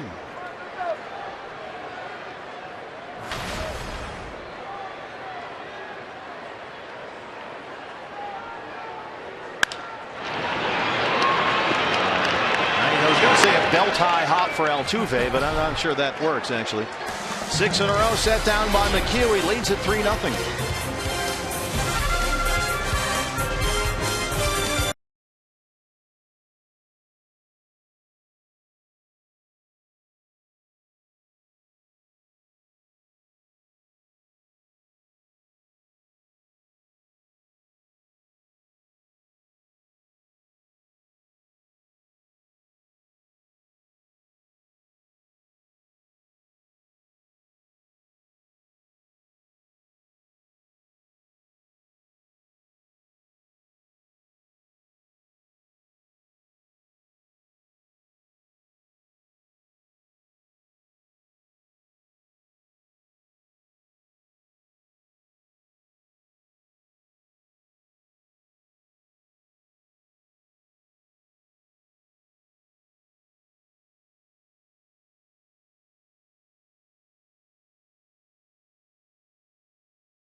Brought to you in part by your Valley Honda dealers, where you'll get more standard features for less money. CenturyLink, your link to what's next. And by Mix One. Great taste, no face, available at local retailers. Diamondbacks trail the Astros 3-0, sixth inning. And the new pitcher after Phil Gosselin hit for Jeremy Hellickson is the rookie left-hander Keith Hessler. He'll work to Colby Rasmus, Luis Valbuena, and Chris Carter, 4, 5, and 6 in the Houston sixth.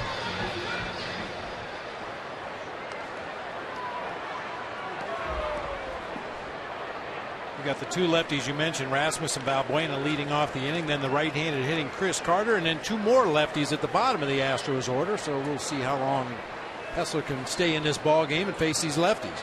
No one throwing right now in the Diamondback bullpen. Rasmus homered his last time up. A new career high is 24th.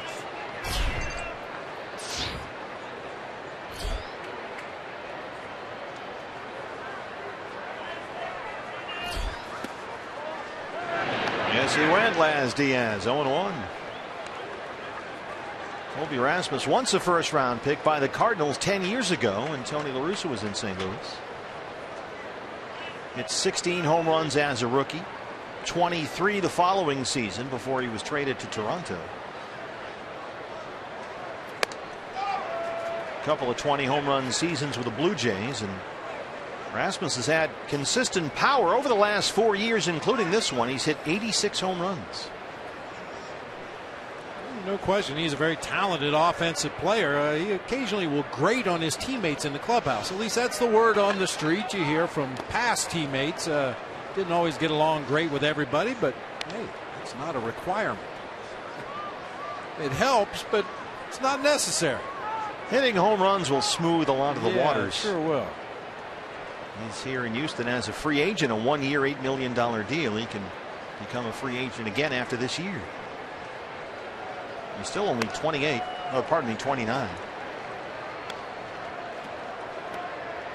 And he'll be looking for a multi-year deal this winter.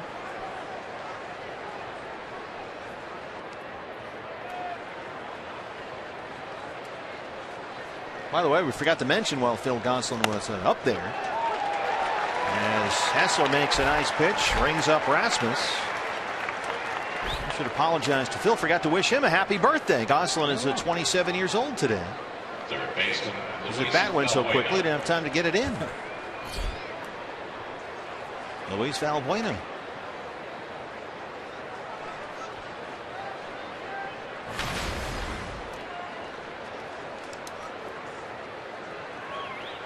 Valbuena, who doubled twice and homered last night. 0 for 2 so far tonight.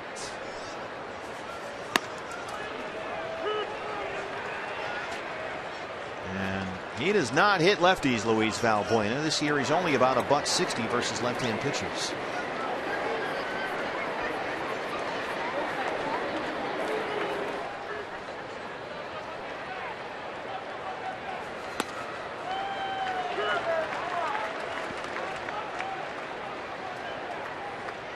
He does all his damage against right-handers. Has homered 5 times against lefties.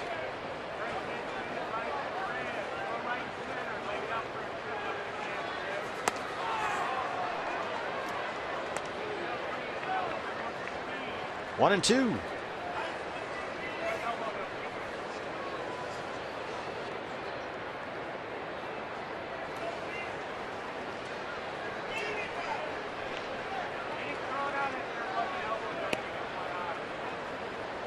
Got to be careful with Valbuena. Came into the game tonight, 13 hits in his previous 27 at bats. That's about a .480 batting average over his last dozen games. 2 and 2. He's worked it full.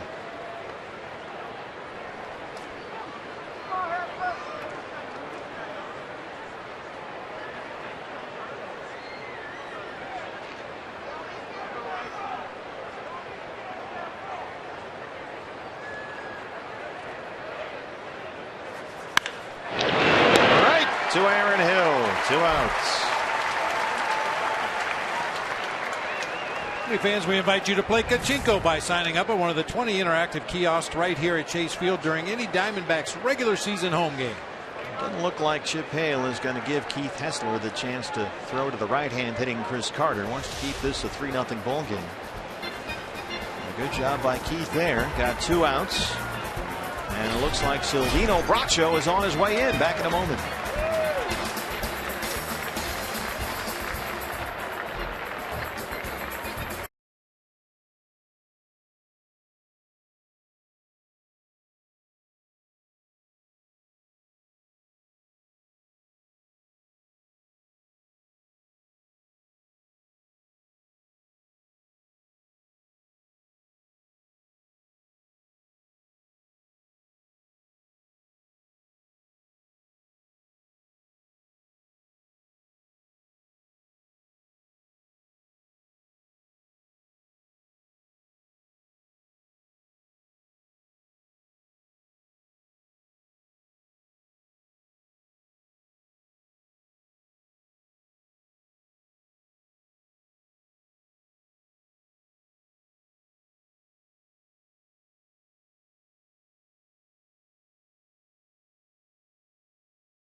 Your home for postseason action with the American League Division and Championship Series.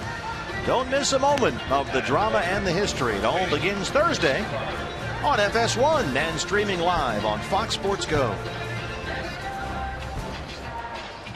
6th inning at Chase Field. D-backs trail the Astros 3-0.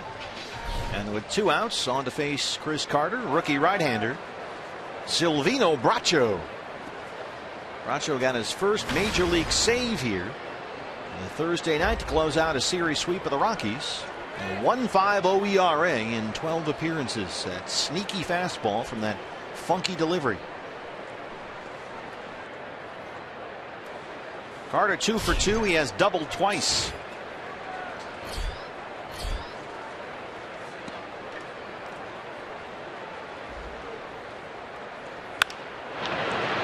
Headed for the right field corner. Socrates. Brito can't get there. It only seems like he can cover the entire outfield. Just too far to go, playing Chris Carter to pull, so he was over a couple of steps into the gap in right center. Just can't quite get there. Goes into that slide to protect himself against the sidewall. Didn't know exactly how close he was getting that time.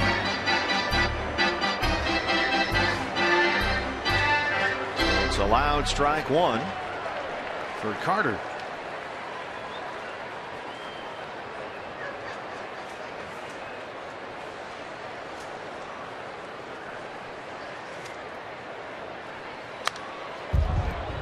Carter's been on the bench a lot. At least he was last month for A.J. Hinch. Sat out, in fact, a total of 10 games through the first few weeks of last month.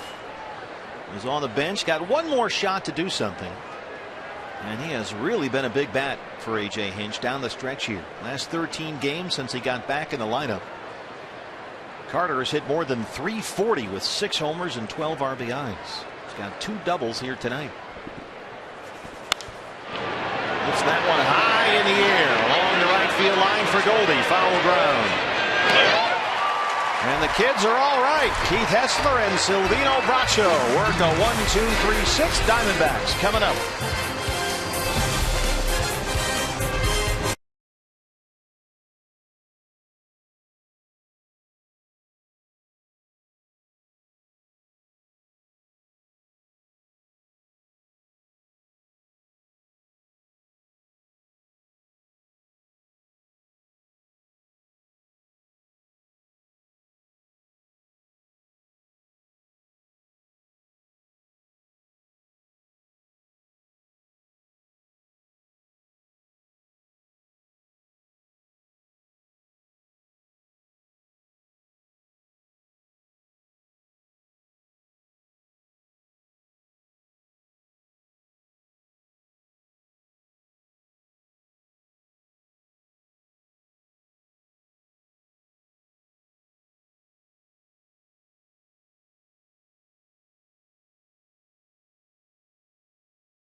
Chase Field. Hey, D-backs fans, we are excited to introduce to you. Oh, there it is, the new Diet Pepsi. We got ourselves a spokesmodel here. Same crisp and refreshing flavor you love, but now aspartame-free. Pick up some today at your local retailer or here at the ballpark. It's the new Diet Pepsi. Nice job. That's solid product placement right there. Yes, indeed. Changes defensively for the Astros. Behind Colin McHugh as Aaron Hill leads off the Arizona 6th. Colby Rasmus moves from center over to left field. Replaces Preston Tucker, and the new center fielder is Jake Marisnick.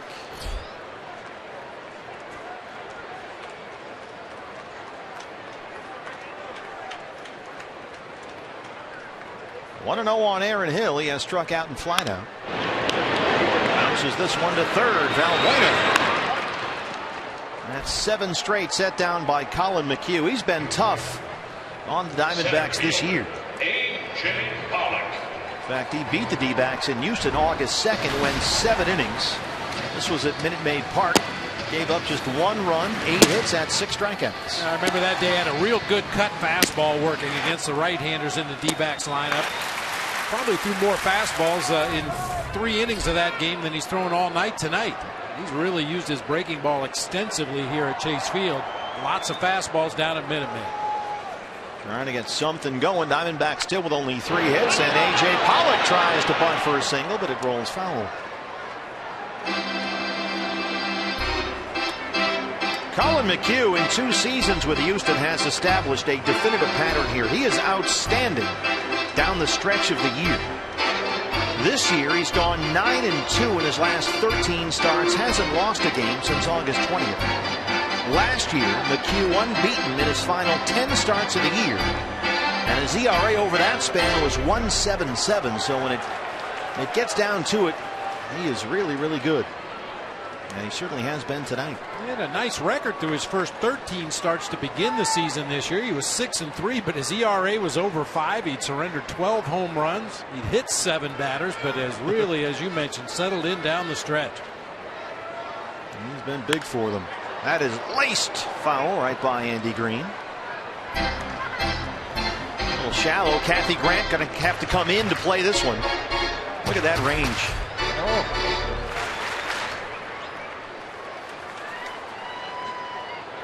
Series and season finale tomorrow, 11:30 a.m. for Diamondback Live pregame show. It's a 12:10 first pitch. Robbie Ray against an Astros pitcher yet to be named. Likely.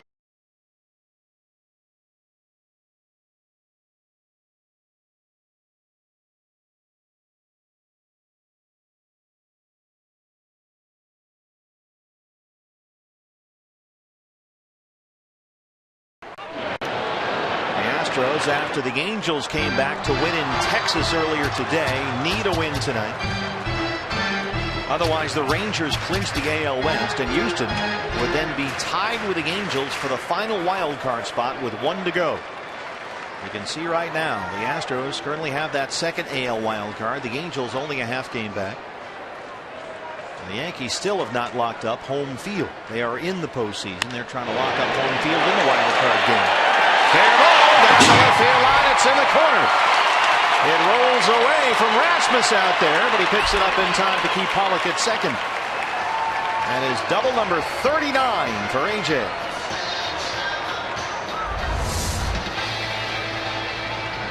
Waited nicely on that breaking ball. We've seen A.J. do that a bunch this year. That weight comes down on the front foot, but he keeps his hands back and tracks that breaking ball. And rips this one down into the left field corner. Have been able to make 3, but with Goldie making his way to the plate and trailing by 3 runs in the ball game, you don't want to take any chances right now. Goldie has been walked intentionally and singled. He's 1 for 1. 319 on the year. Second in the National League in RBIs. Trying to get the Diamondbacks on the board here. Breaking ball in there for a strike, 0-1. Goldie, a strong finish to his season. He's hit better than .350 over his last 11 games, including 3 home runs. McHugh right at 70 pitches, 47 strikes.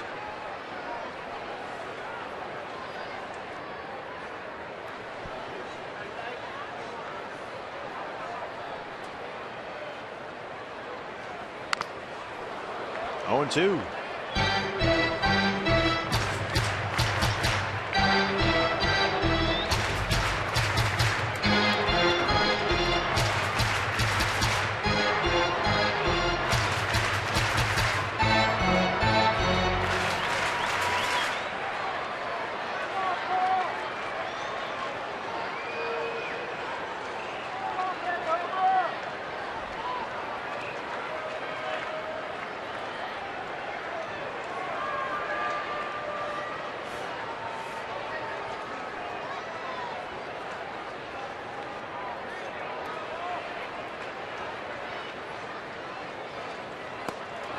Got him.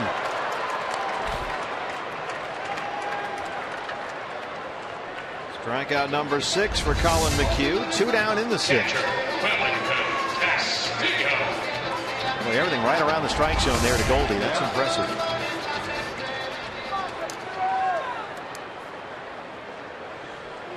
Wellington Castillo now 0 for 2. I mentioned A.J. Pollock still looking for home run number 20 on the season. He also needs 2 stolen bases to reach 40.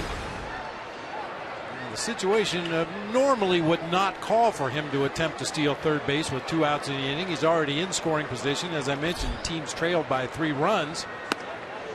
But one of our keys to the game the last couple days was get your numbers. Jay might catch him napping.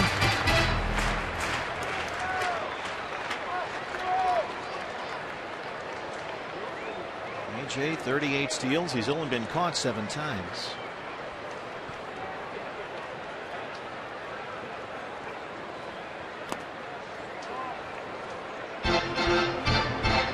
See him running back into your picture there, bottom of your screen. He's getting a nice healthy secondary lead.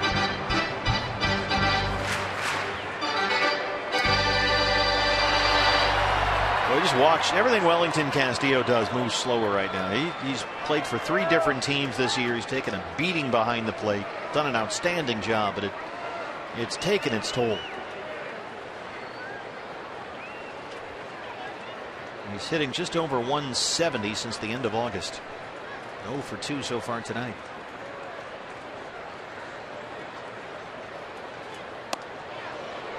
Thought about it, dropped it in there. 1-2. High breaking pitch this time from McHugh, not the location he was hoping for, but it's right in the middle of the strike zone.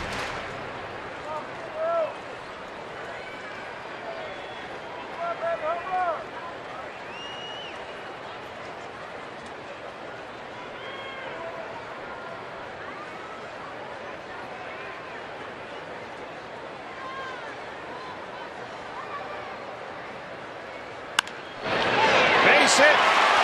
That'll get the run home. Here comes AJ. RBI single for Wellington Castillo, and the Diamondbacks are on the board. Driving the bus. It's 3-1.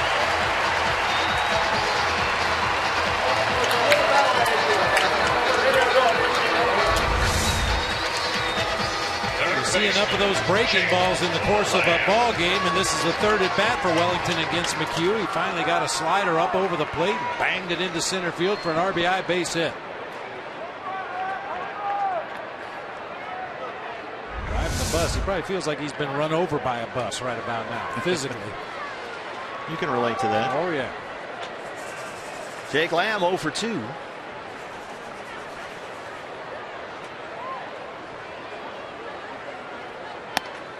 Astros have the shift on. Correa, the shortstop, on the first base side of second. 0-1 to Lamb.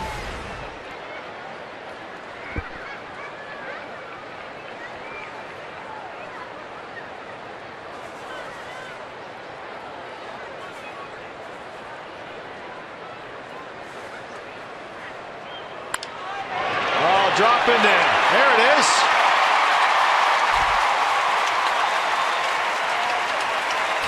Not the sexiest base hit ever, but Jake Lamb will take it. Trying to keep the line moving at this point. Diamondbacks getting something going offensively against Colin McHugh. A.J. Pollock with a hard hit ball. Castillo hit his hard into center field. This one a little floater out into shallow left. A couple runners on base for Pete O'Brien. Brent Strom going to come out here and have a conversation. That's base hits for 3 of the last 4 D-backs hitters. They had through the first 5 innings had only 3 hits against McHugh, but they've had 3 in this half inning. Bullpen still quiet for Houston. Cell phone lights are flashing all around the ballpark. A big crowd here on a Saturday night in downtown Phoenix. The rally cell phones. Dennis Lamb joining in from up here in our booth. We're doing our part. D-back Nation. The final weekend of the year. Game 161. Peter O'Brien last night off Dallas Keuchel.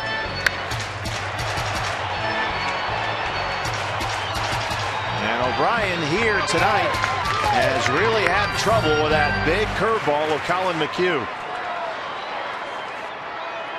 He is 0 for 2. He has struck out twice after hitting one 471 feet last night. His first big league homer. Tonight his first major league start.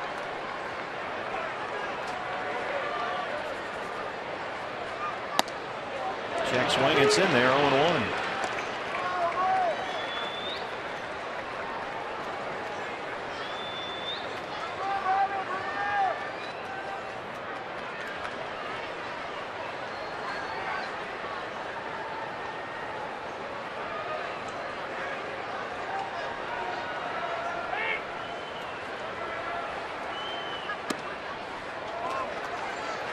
Peter played the entire year for Phil Nevin, who was here in the Diamondback dugout. He was the manager for the AAA Reno Aces. Played in just over 130 games with Reno. Hit .284, 26 home runs. There's Phil Nevin. Had 107 RBIs and slugged over .550. McHugh right at 80 pitches, 55 strikes. Missed with it inside that time. 2-1.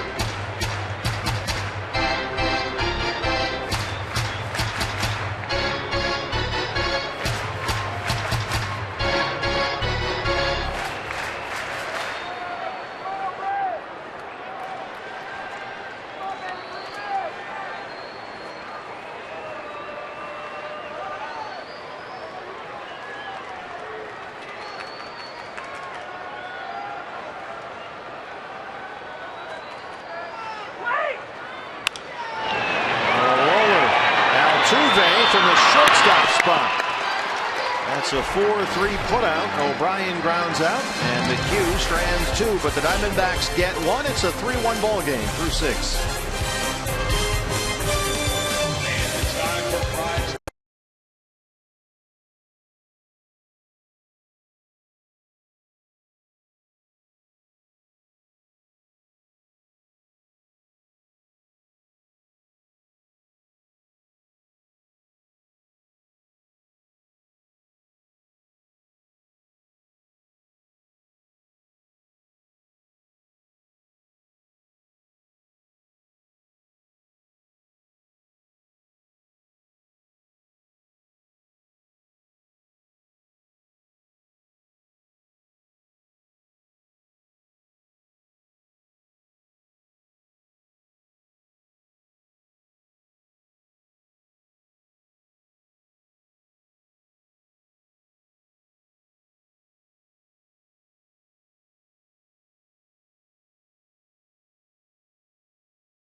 Ago, but Chris Vion feeling and looking good tonight as the D-backs treated him and his family to tonight's game. He watched BP, participated moments ago in the fly ball contest, and although he's easy to recognize tonight with his taped up signature glasses, he'll be retiring those frames as the team's Dr. Schwartz has gifted him with LASIK surgery.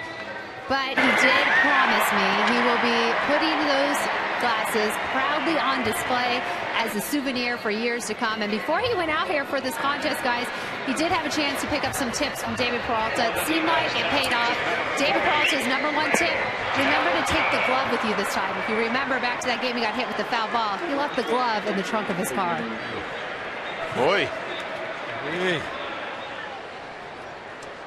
New pitcher for the Diamondbacks as we start the 7th is the right-hander Randall Delgado. Jake Marisnick up there now. He'll lead it off.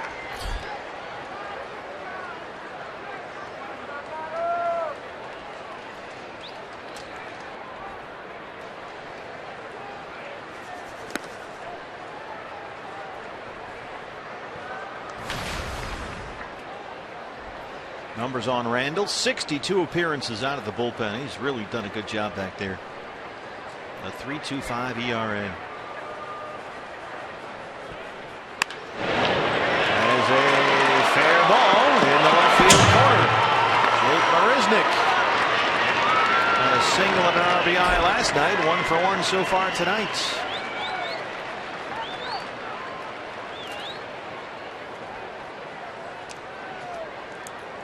Catcher, Jason Castro.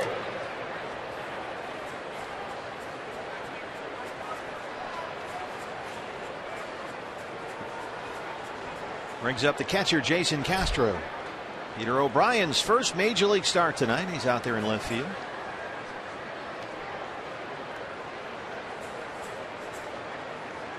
Astros don't hit a lot of singles. 6 of their 8 base hits have gone for extra bases in this game tonight. They seem to find those foul lines and gaps, and unfortunately the bleachers.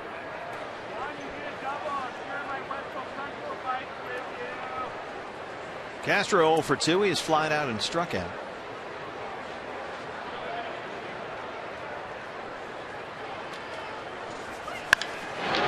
That's a base hit. He rolls it into right center. They will wave Marisnick. He will score. And it's an RBI single for Jason Castro, and it's 4-1 Houston.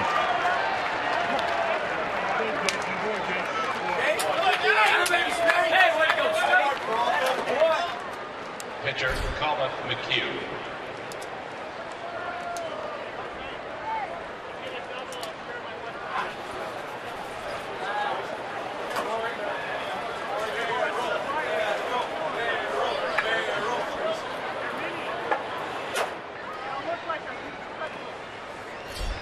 Colin McHugh, the pitcher, will take the at-bat here in the top of the 7th inning. A.J. Hinch, he's got his best starters going in this series, and he is stuck with them. We saw him go a little later than we thought he might with Keuchel last night after he got that big lead early. He's not messing around. They need this game. So McHugh will hit with a 4-1 lead in the 7th.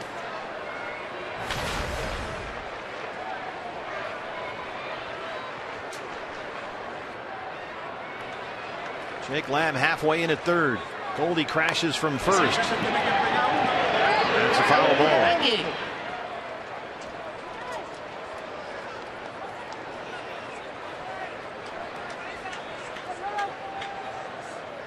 There is no one throwing in the Astros bullpen. I don't imagine there will be anybody throwing unless the Diamondbacks get a runner on base against McHugh in the bottom half of the 7th inning. Then you might see some activity down there.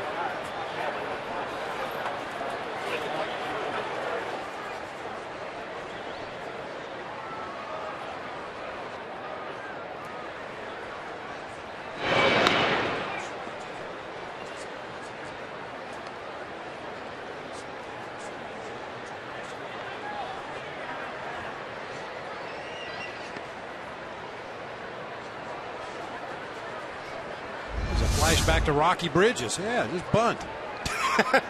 That's the sign? That was Rocky's sign. Yeah, bunt. If they get tricky, it's a pitcher at the plate. There's nobody out in the inning. You got a runner at first. Yeah, tell him to bunt. Save your signs. Vamos allá. Castillo, they have a play on Castro. It rolls into center. Wellington Castillo went for the lead runner. Castro, the catcher, running into second base, and now there are 2 on with nobody out.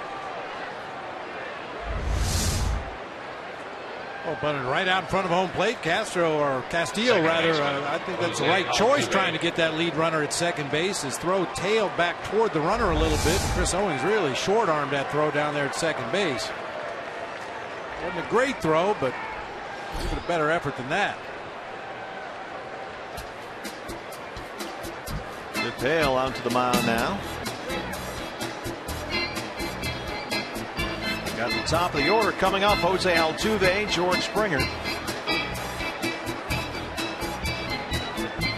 Both right-hand hitters. Correa, the right-hander, behind him.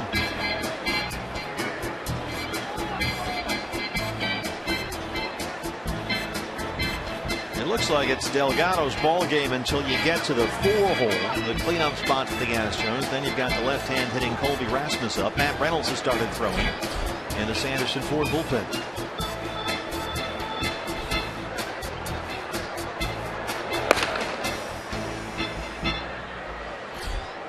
Delgado in a mess here. 1 run already in. First and second, nobody out. It's Jose Altuve.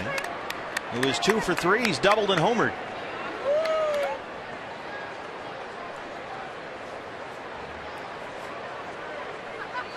Altuve's now hit safely in 19 of his last 22 games.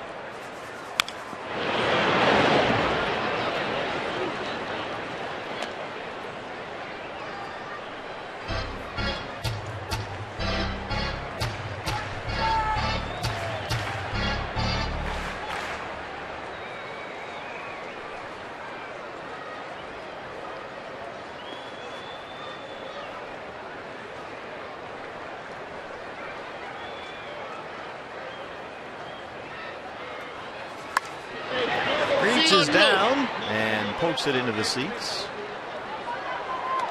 0-2.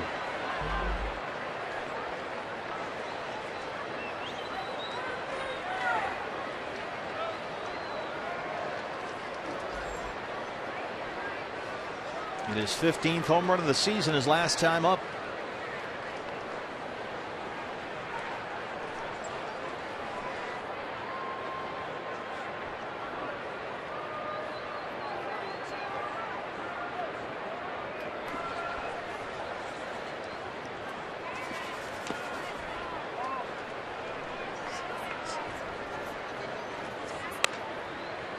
Altuve has grounded into 16 double plays this season. Randall Delgado trying to pound away at the bottom of that zone and get that ground ball he's looking for right here.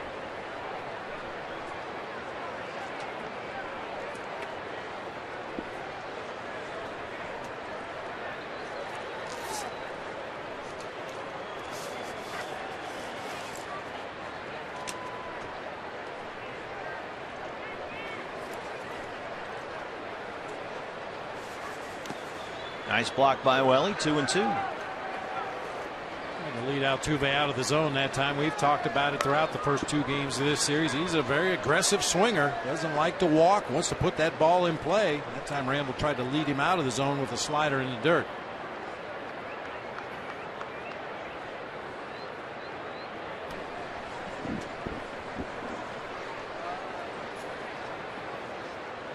Castro, the catcher, at second. McHugh, the pitcher, at first. Nobody out. 2-2 on Jose Altuve.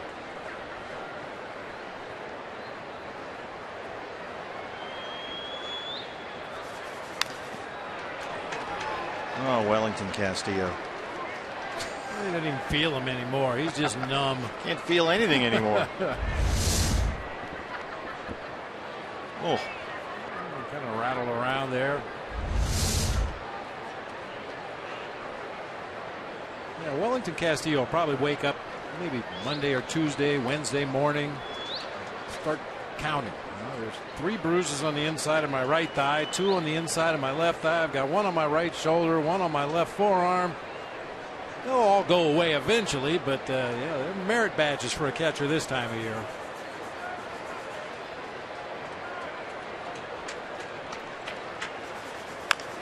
Uncle.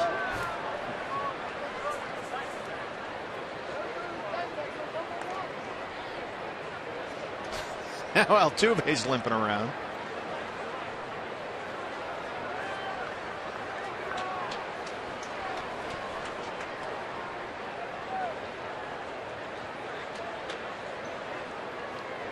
Castro's at second.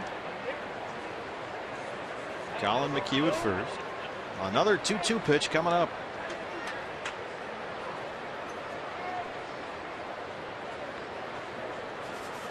Jake Lamb. Aaron Hill. They roll it. Castro in at third. Quickly 2 down though.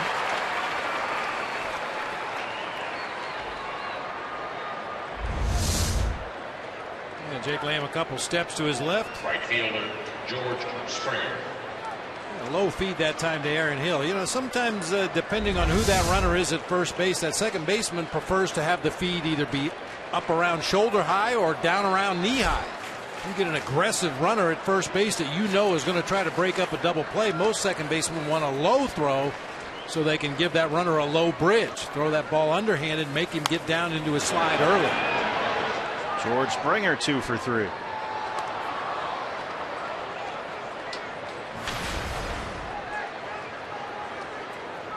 Springer now 5 straight multi-hit games.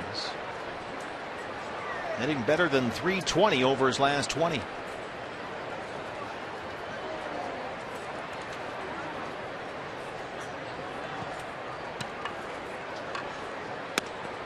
Just inside, 1-1.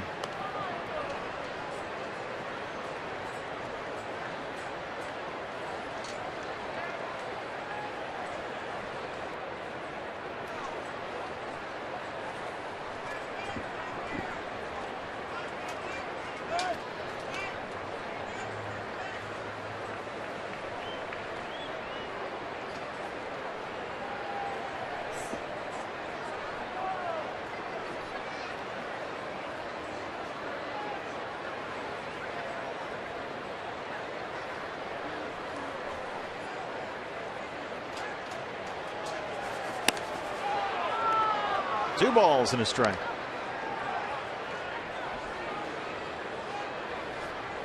Astros had 21 runs last night. Springer scored 4 times. A couple of hits, including a home run.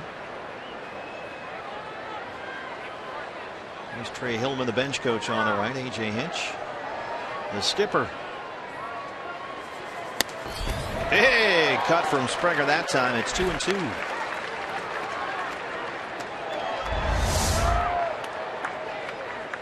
I know there's a bunch of old school pitchers sitting at home watching the ball game right now saying that would never happen back in my day. You get a guy falling down on his knees swinging so hard at pitches. Next one, it's going to make you go to your knees, but for a different reason. Back him up.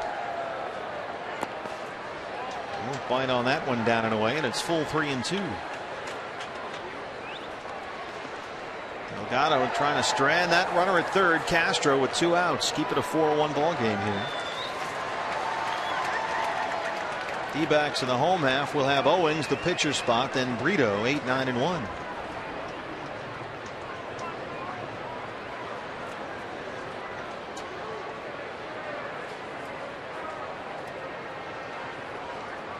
Three and two outs. Here it is. Just inside. And now they give Correa a chance.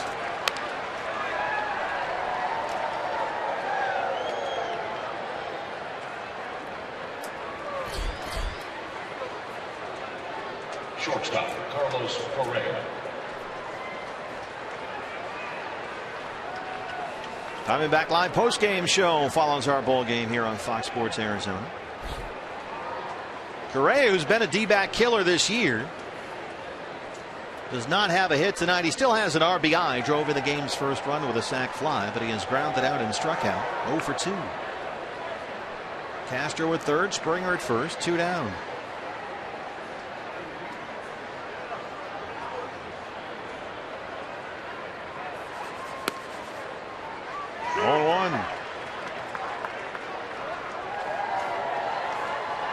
Springer can steal a base down there at first. He's third on the ball club with his 15 steals this season. I don't expect him to even try to run until Correa gets to a 2-strike count. Maybe not even then.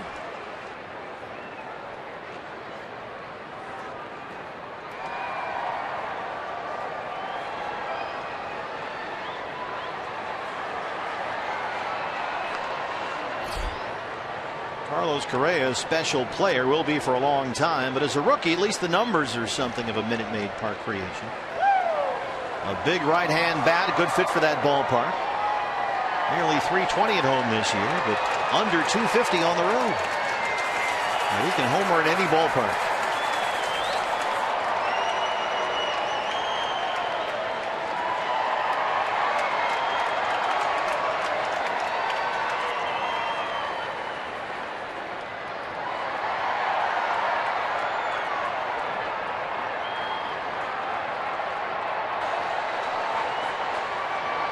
Down and in on the 0-1. He fouls it off in front of the Diamondback dugout. Hispanic Heritage Day, and there he is, Luis Coronel, a big concert. He is a lifelong D-backs fan. We had Luis in our booth here. A terrific kid. Yeah. Big-time baseball fan, loves the D-backs, and he is excited about his show after the game tonight here at Chase. He was kind of helping direct the wave as it went by. Just keep going that direction. 0-2.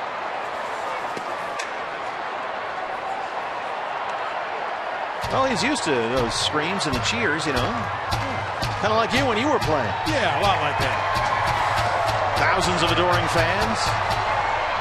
I don't have that many relatives. Yeah, he's up there guiding the wave.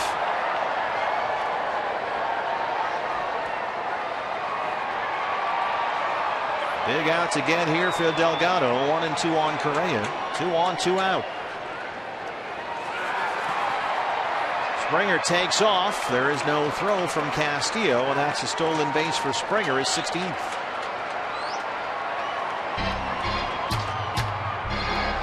I mentioned Springer probably wouldn't run until a 2-strike count on the hitter, because that way you figure if you do get thrown out to end the inning, you've got Carlos Correa leading it off in the 8th inning, and if you steal it successfully, he might drive them both in. First base open now. We've got the lefty Rasmus on deck. Matt Reynolds ready in the Diamondback bullpen.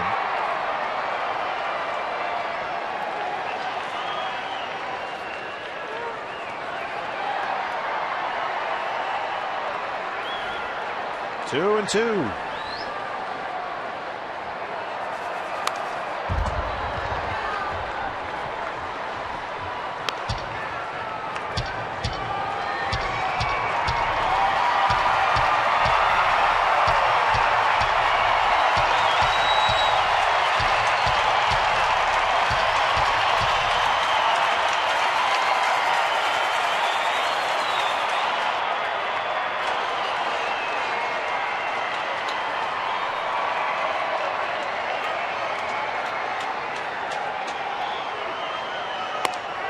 Missed away, it's full. Second consecutive 3-2 count for Randall Delgado.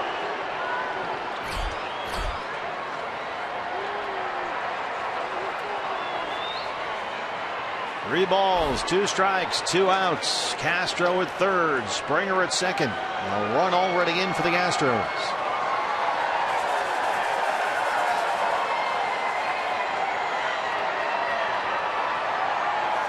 Got him! Randall Delgado strikes out Correa and strands 2. But the Astros get one more. We stretch at Chase. Diamondbacks trail at 4-1.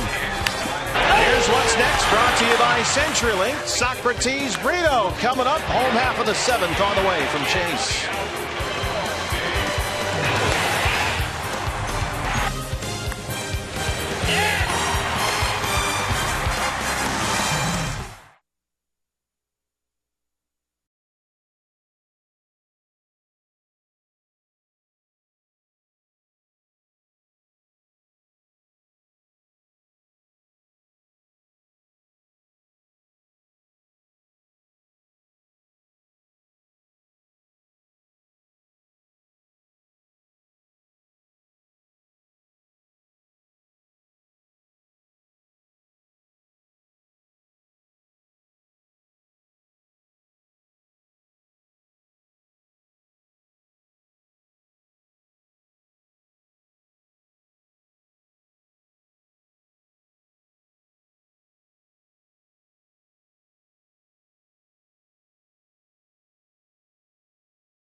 Arizona is brought to you in part by Papa Murphy's. Love at 425 degrees.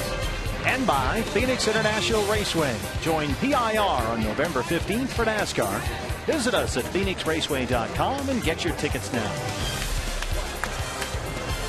Back at Chase Field, home half of the 7th. Diamondbacks trail the Astros 4-1. Colin McHugh back out there for Houston. Chris Owings will lead it off for the Diamondbacks. Pitcher spot is due up after that. Jared Saltalamacchia is out in the on-deck circle. So Owings, Salty, Brito, 8-9-1 here in the Arizona 7th. CO so far is twice grounded out. He's 0 for 2. Looking for base runners here. And Chris, who walked and struck out twice last night, has now drawn a base on balls in 3 consecutive games. It's the first time all season CO has walked in 3 straight games. Rolls one over the mound. Correa on away.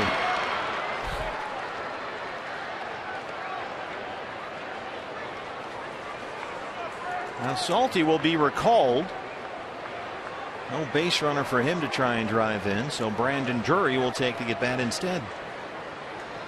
Save Salty's home run swing for a little bit later in the game. Number 62, Brandon Drury.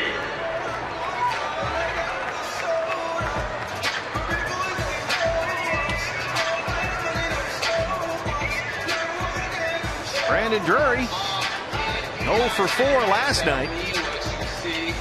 And now Brent Straw wants to come out and remind Colin McHugh about the approach for Brandon Drury. With Brito on deck, the leadoff man. This has really become a common thing. Anytime a pinch hitter comes off of that dugout bench, the pitching coach feels it necessary to make a trip to the mound and talk over the hitter, how they're going to attack him. Well, we have a moment. Let's take a look at our State Farm report of the ball game. The lefty Alex Young, the 2nd-round pick out of TCU, finished up his year after pitching in the College World Series with the Hillsboro Hops and did very well. A 1.29 ERA in 7 games. He's a good-looking young left-hand pitcher. So here it is, Drury, 2 for his last 22 up there. And there's ball 1.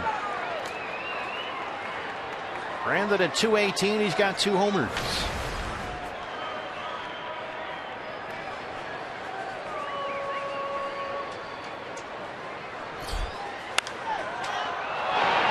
High fly ball, foul ground, right side Carter, and Altuve calls him off. 2 outs.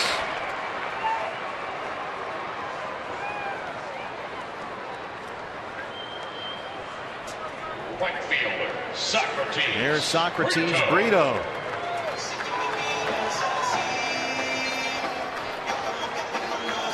Brito led off the ball game for the Diamondbacks with a double. He's 1 for 3.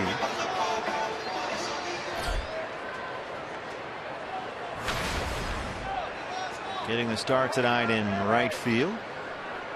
357 on the year in just his 17th big league game.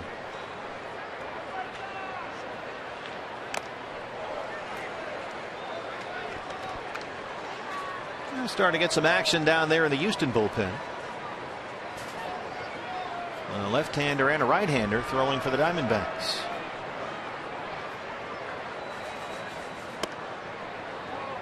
I think it's a familiar face. Will Harris, the former Diamondback, just started playing catch ever so lightly when the inning began, and just playing catch down there. He's ready to come into the ball game if necessary, but taking a long time between pitches. Brito hammers it toward the right field foul pole. Foul. Boy, that was crushed. Boy, the more you see of this guy, the more you like him. That was hammered.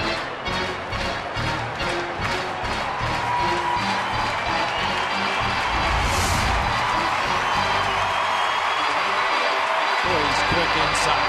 Man. Just a little bit too much hook. Missed that foul pole. 1 and 2. Missed away with a breaking ball, 2 balls and 2 strikes. We should, BB, pass along our congratulations to Will, the former Diamondback. He and his wife Caroline just had their 2nd child, their first boy. Oh, congratulations. Yeah, little Jack was born the other day. So Will Harris was not here last night. He just rejoined his teammates here today. Center field, Marisnik.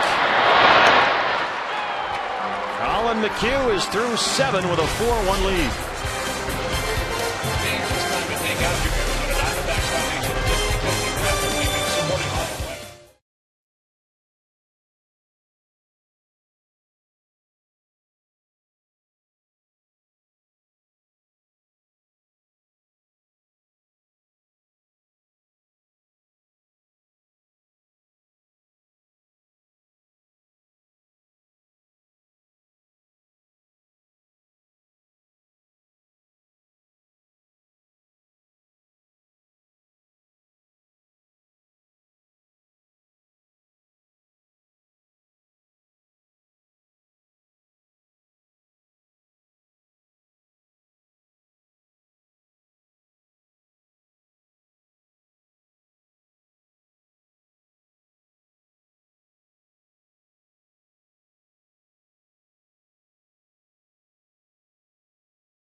A perfect game if not for that Yunel Escobar throwing error in the 6th inning.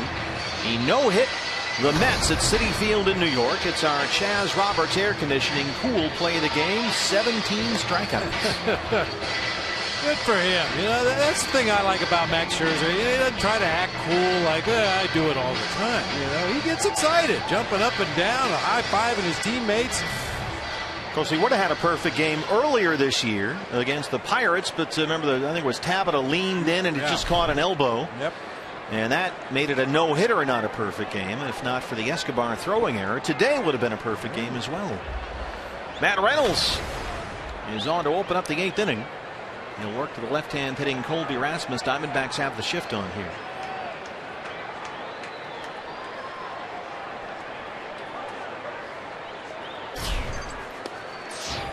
Rasmus homered in the 4th, is 24th of the year. He's 1 for 2.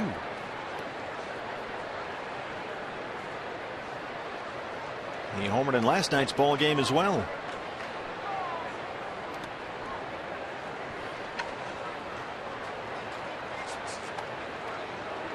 Luis Valbuena's spot is up next, the 3rd baseman.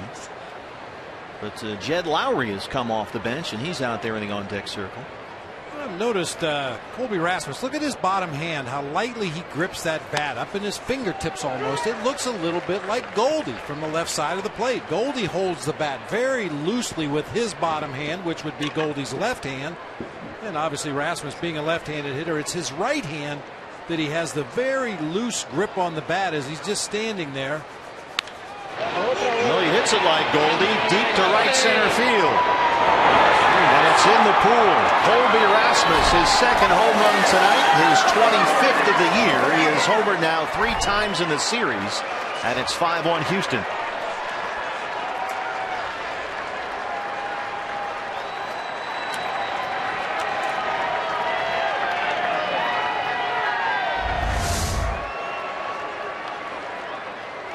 Horrible pitch, breaking ball working its way down and away from Rasmus. He just went out there and hooked it back to right field once again. I don't know if I've ever seen a team so consistently get the barrel on the ball with some lift as this team has in this series so far. Well, Matt Reynolds was on to get the lefty. Rasmus homers.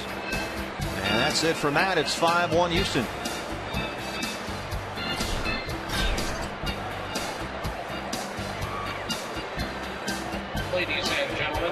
attendance is 30.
Are on sale now. Guarantee your seat to every D-backs home game next season, including opening day and an interleague series against the New York Yankees. Take advantage of flexible payment plans when you buy now. Call 602-514-8400 or visit dbacks.com.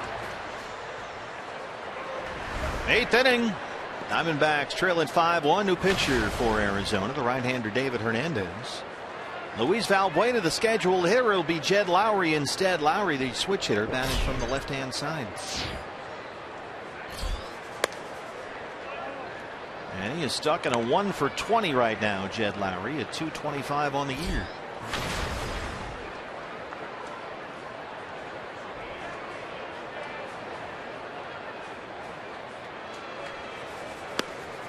Lowry had to be pulled from their game at Seattle Tuesday with a sore left quad. He already missed more than 80 games this year with a torn ligament in his right thumb that needed surgery. Went down April 27th. Didn't get back to the end of July.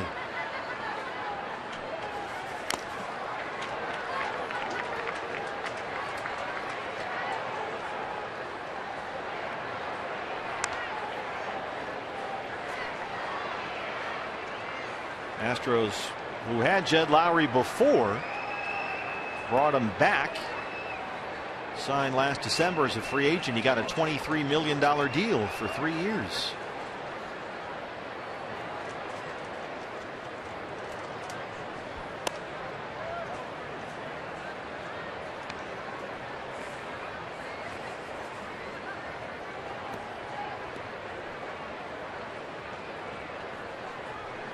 A lot of Stanford guys on this team. Jed Lowry's a Stanford guy. Jason Castro, Stanford. A.J. Hinch, a Cardinal. Fernandez having trouble throwing strikes. A walk to Lowry.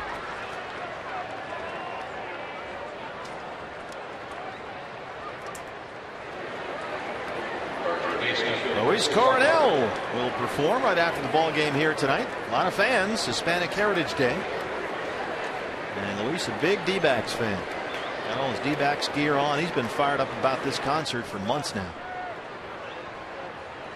Well, 37,000 plus here in the ballpark tonight. Pretty fired up to hear Luis after the ball game. Luis addressed the fans actually during one of the intermission breaks here, and you could hear the teenage girl screams. It's kind of like one of those Beatles deals. Yeah.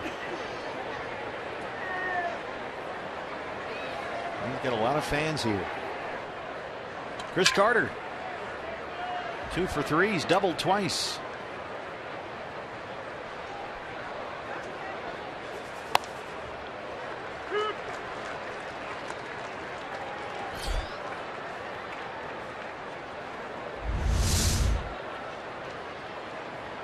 A tailing fastball at 94. Got Carter to quit on that pitch. He thought it was off the plate away, but moved it right back to the corner.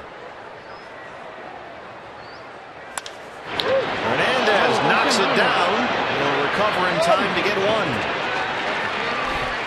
Right back at David.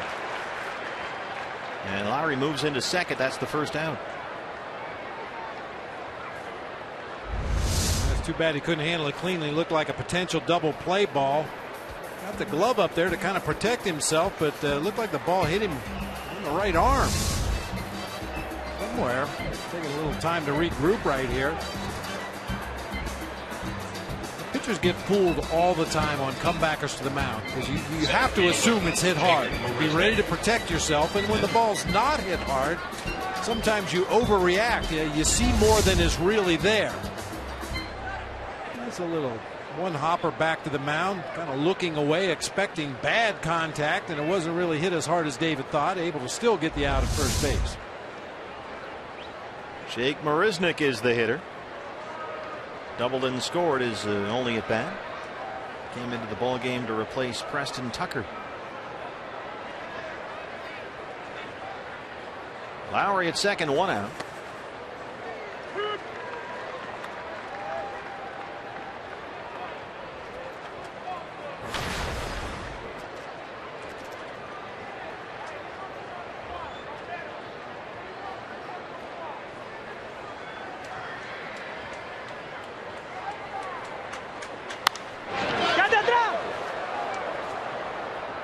Hey, fans, keep up with the pennant races in true HD quality with MLB.TV Premium. You can watch every out-of-market game live or on demand in more than 400 supported devices. You'll get real-time highlights, live look-ins, the pitch tracking widget, and a whole lot more. Just check out MLB.TV today. 0-2 on Jake Marisnick. Chases that one. He rolls to the backstop, and he's going to reach.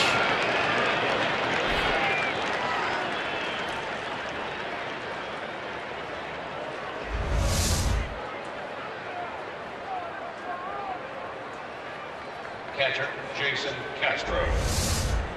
Breaking ball just took a little more break than Wellington Castillo was anticipating that time. That was a really hard slider dive bombing off that outside corner. You see Wellington kind of tapping himself on the chest as he looked out to David Hernandez saying, "That's on me." Strikeout and a pass ball. Lowry in at third. And here's Jason Castro, the catcher.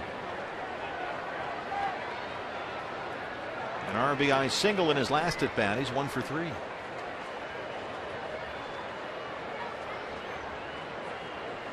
Pitcher spot due up next, and the White Bear. El Oso Blanco, Evan Gattis in the on deck circle. The guy that everybody was upset about because the Astros, Gattis, one of their key bats all year long. DH, of course, no DH here in the National League Park. So everybody was upset. Unfair for the Astros. They got these big games. They can't have one of their best hitters in there. But offense has not been a problem so far. 21 runs on 19 hits last night. 5 runs, 10 hits tonight. So Gattis on deck. And there goes Marisnick. There is no throw from Castillo.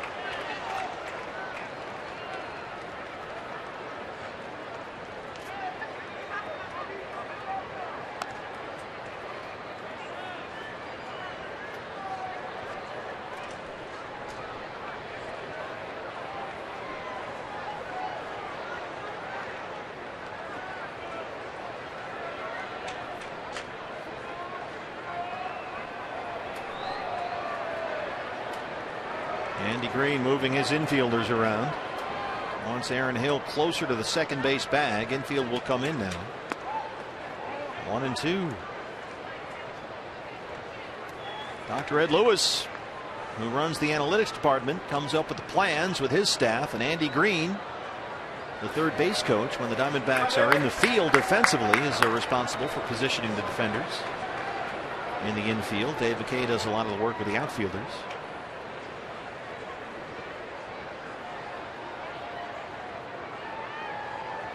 A ball and 2 strikes. Called strike 3. Rings up Castro. Awarded 2, and he's still barking at Jeff Nelson.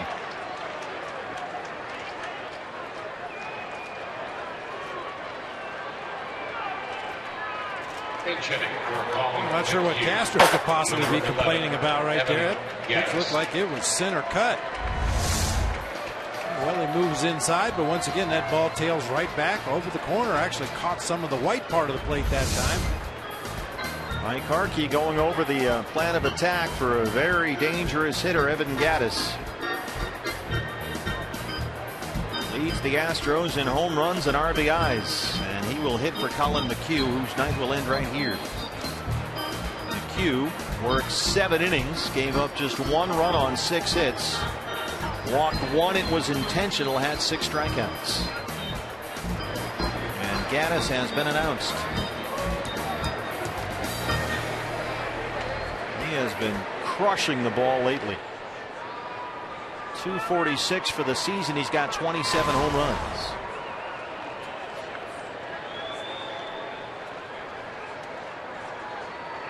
Lowry is at third, Marisnik at second. 2 outs. And there's a strike 0-1. Gattis all geared up fastball there and just dropped that off speed pitch in for strike 1.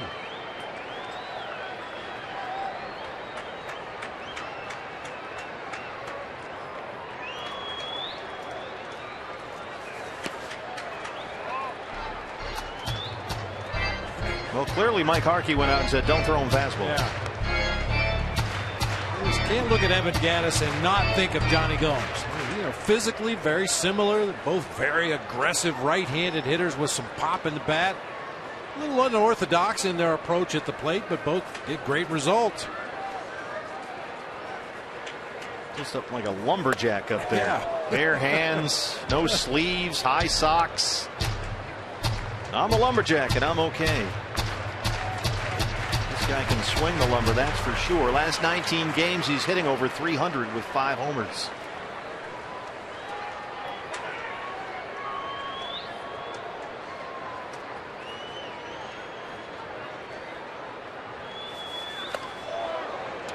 That hit him, and the bases are loaded.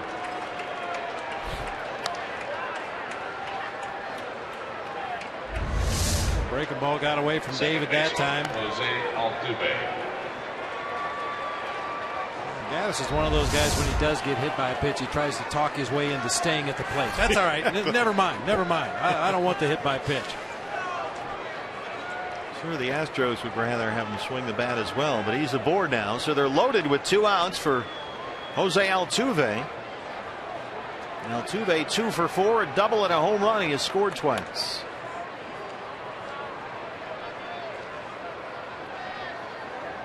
So now he just needs 3 hits for a second straight 200 hit season at .311 on the year.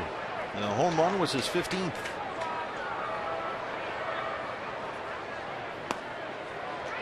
This was Jose Altuve with 1 out in the 5th against Jeremy Hellickson.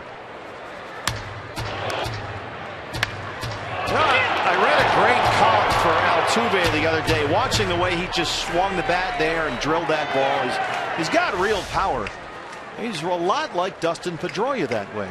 They both swing really hard all out. They're about the same size, but they can really take you deep. Both Pedroia and Altuve.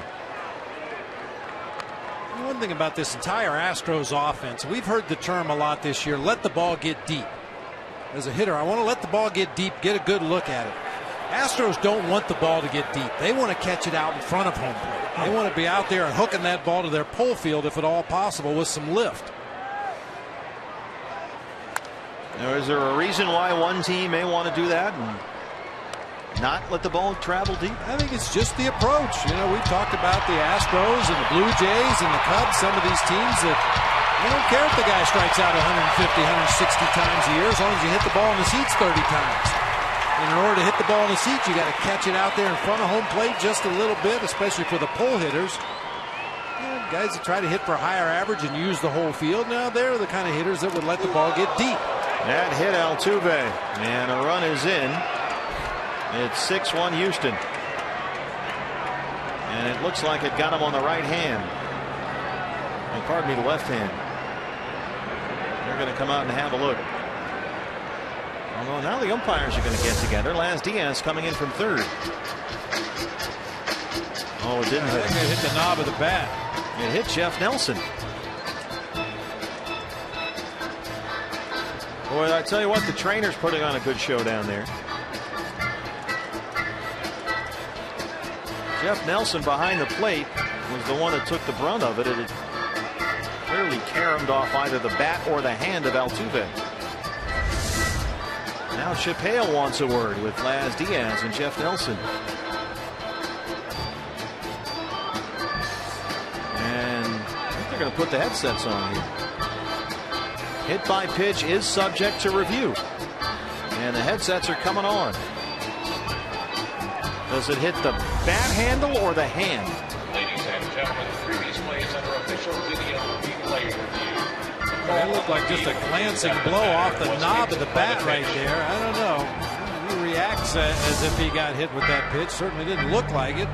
Good sales job down there with Rich Dower coaching first base. In any case, it's another replay review brought to you by Mix One.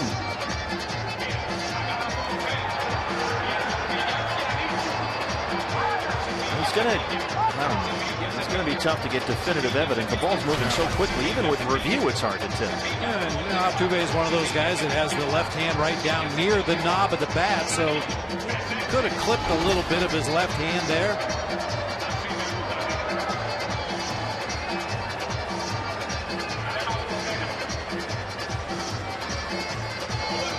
This is one thing I've never understood. If hit by pitch is subject to review, why wouldn't you look at plays like we've talked about where they swing and miss? Did it hit the ground? Did it hit the catcher's mitt?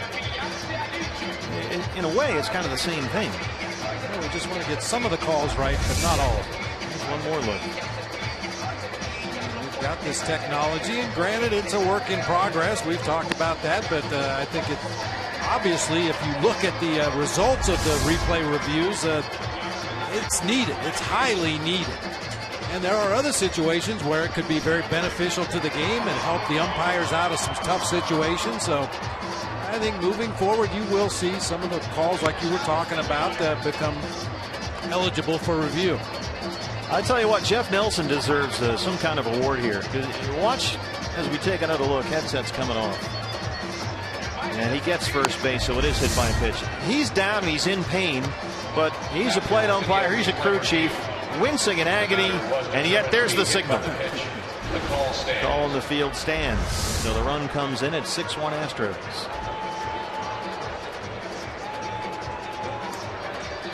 And Chip Hale's going to come out now and get David Hernandez. So the Astros have 2 runs in. They have a 5-run lead. The bases are still loaded with 2 outs. We'll take a break.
We've had a lot of good games, and I don't know, seeing a lot of the young guys come up and have some of the success that they've had. a lot of guys getting their first hits, first wins, first saves, stuff like that's been a lot of fun. We've had contributions from a lot of people.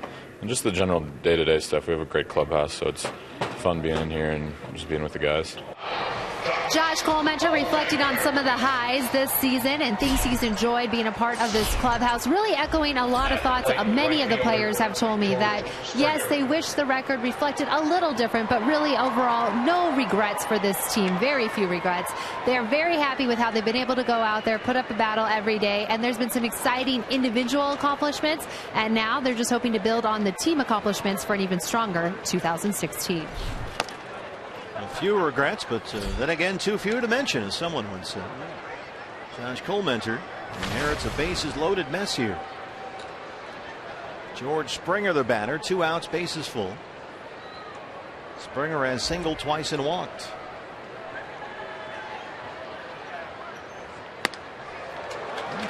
Second or third time he's taken one of those big back knee Adrian Beltre cuts. Look at our updated replay review standings, brought to you by Mix One.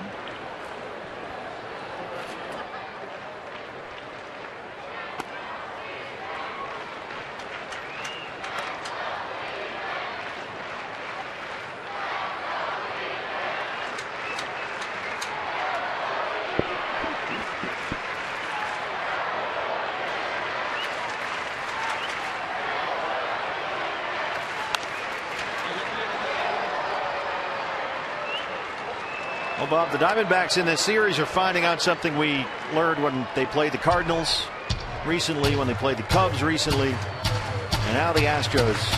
There is a different level, and it's a different level of competition as well. These are not the Rockies. Well, you have to have a different mindset when you go into a series against a team that's headed for the postseason, hopefully for the Astros anyway. But hopefully you learn something from those games. You know, there were a few times it appeared like the Diamondbacks might have been a little, I don't know if intimidated is the right word, but they just went into a series not feeling as confident as they should. And good teams will take advantage of that. They'll spank you a quick series and get out of town before you knew what hit you. Other series, teams would roll in here, and the Diamondbacks played with a lot of confidence and a lot of aggressiveness. You'll find that happy middle ground.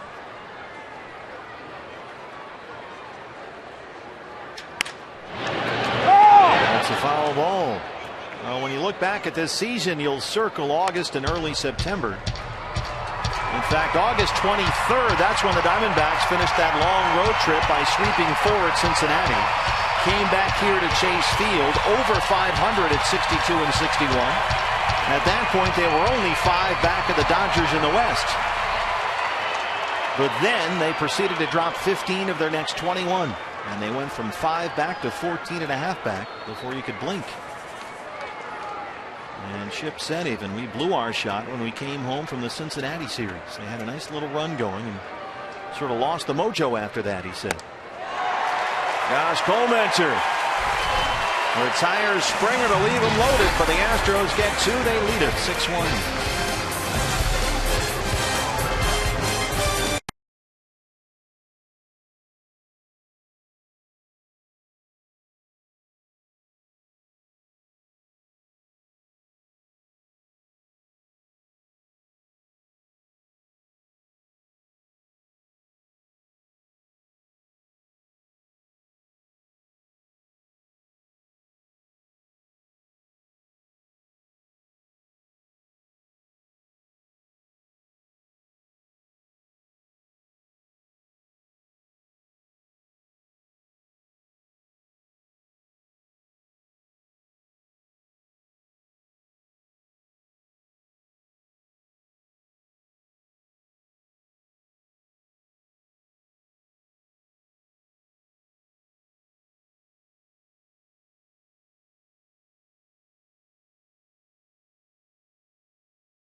Jackson and Joe Borowski getting set for Diamondbacks Live, presented by CenturyLink. Will be a festive atmosphere here during the postgame with Maurice Cornell's concert, no question.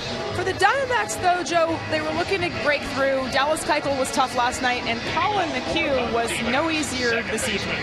Well, you could see why he has 18 wins entering the game tonight. I'll break down his outing and show you how he was able to keep the Diamondbacks off kilter.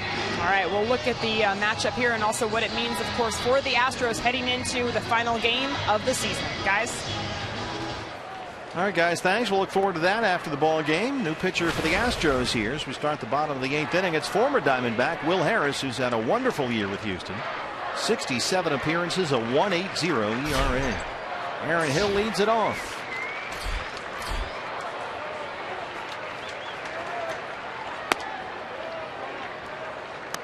Changes defensively for A.J. Hinch. Marwin Gonzalez takes over at first base for Chris Carter.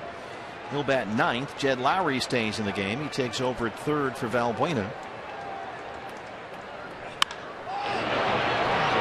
Pop up behind the second base bag. Drifting over to the shortstop area is Correa, and he's got it. So the pitcher spot is now 6th in the Houston order. One down for A.J. Pollock.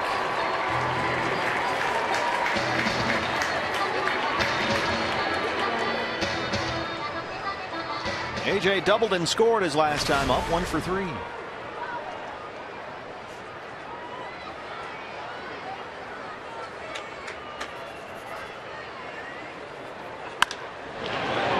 is on. That's Jose Altuve, the second baseman from the shortstop side of the bag, throws him out.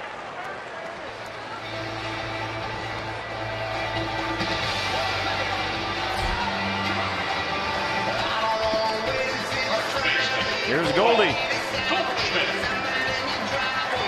Paul Goldschmidt was walked intentionally in the first, singled in the 4th, and struck out his last time up against Colin McHugh. McHugh was terrific tonight. 7 innings, 1 run on 6 hits. The one intentional walk, he had 6 strikeouts. Check out Goldie's bottom hand here. Very loose up in the fingertips, just like we saw Colby Rasmus do before he hit the ball in the pool.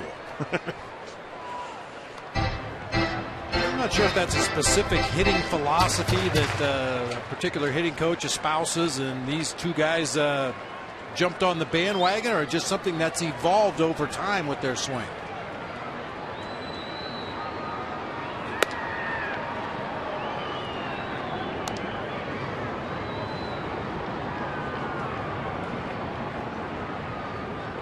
They have similar approaches at the plate. Same kind of mechanics.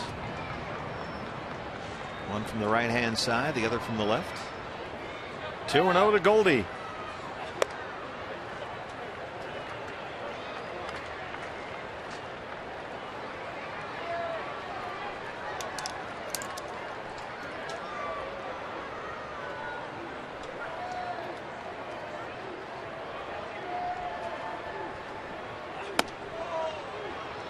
Look at the numbers that Will Harris has put up in Houston. After 2 years with the Diamondbacks, they got him from the Rockies. And you wonder, well, why is he still pitching for the Diamondbacks? Well, he struggled last year. 29 games, a 4.34 ERA. He was 0-3. Goldie, high and deep, and there it goes, way back and gone. That's number 32.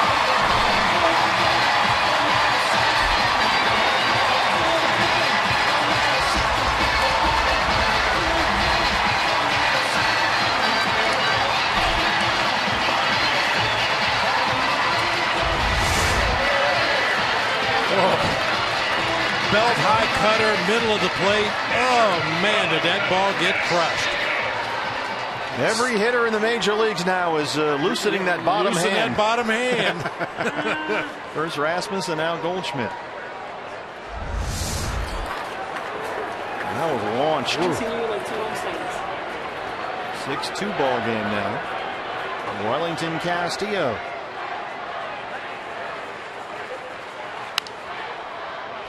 Home run 32, RBI 108 for Goldie. Castillo an RBI single his last time up. You were talking about Will Harris and his struggles with the Diamondbacks last year. That's how he got out of here. Ended up in Houston. I mean, he had a club record first half. Opponents' batting average against him in the first half was 116, lowest ever for the Houston Astros for the first half of the season.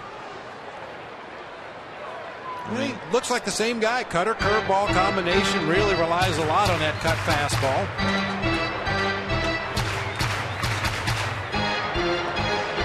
Will spent a lot of time last year pitching for Phil Nevin at AAA Reno. 43 appearances at AAA last year, 45 innings. Yeah, there you go. Look at those numbers before the All-Star break.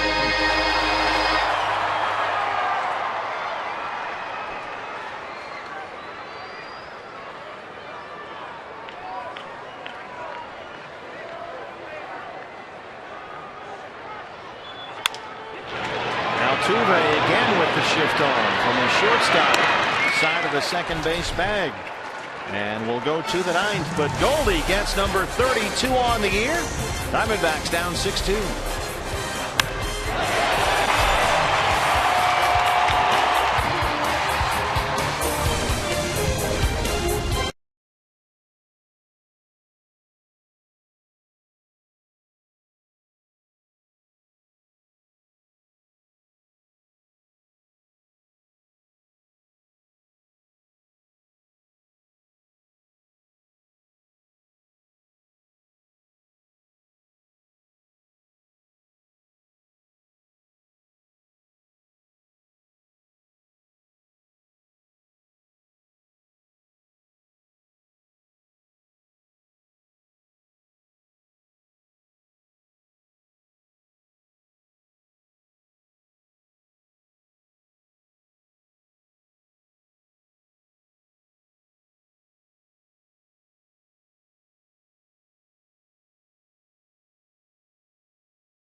Start their season with a road trip to LA to take on the Kings. Coverage begins Friday at 7 o'clock, beginning with Coyotes Live pregame show.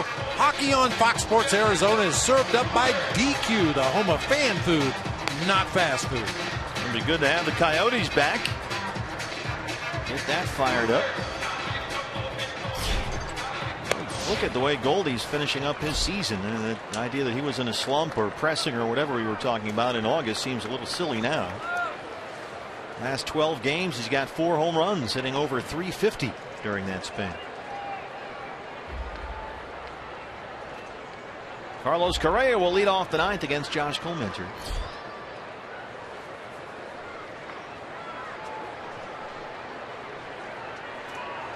Correa, Rasmus, and Lowry 3, 4, and 5 due up.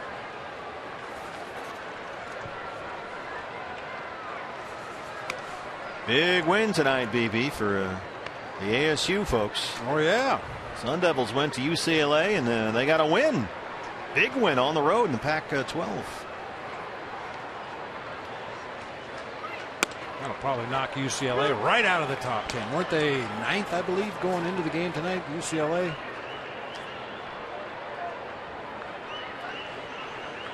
Yeah, they were. They got that great freshman quarterback. Top 10 ranked team. 7th, yeah. Big road win.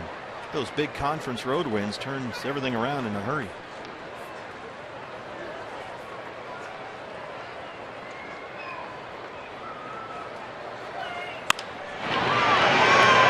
Bruce Owens on the hop.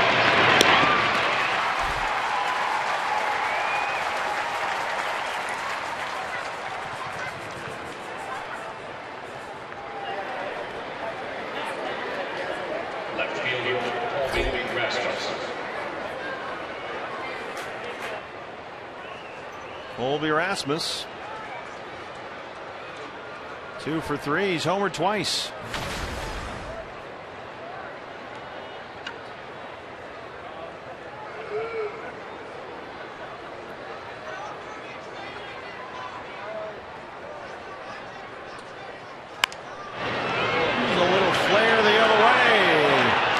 Drops in. O'Brien will collect it.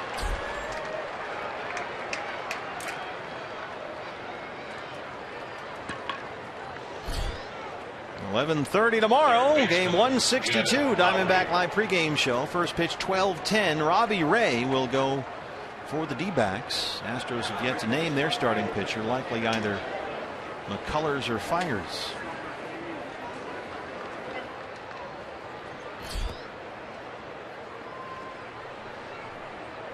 Zach Greinke not quite ready to concede that National League Cy Young Award to Jake Arrieta. He beat the Padres tonight, went 8 innings, gave up 4 hits, struck out 8, gave up 1 run on a solo homer. That's going to be very interesting. Jake Arrieta has had perhaps a historic second half of the year. So does a big second half supersede a consistent entire season when the numbers are virtually the same?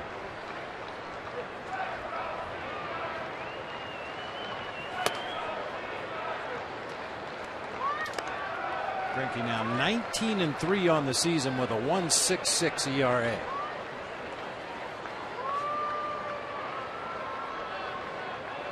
In most seasons, that's a slam dunk. Go ahead and make room for the trophy. Yeah.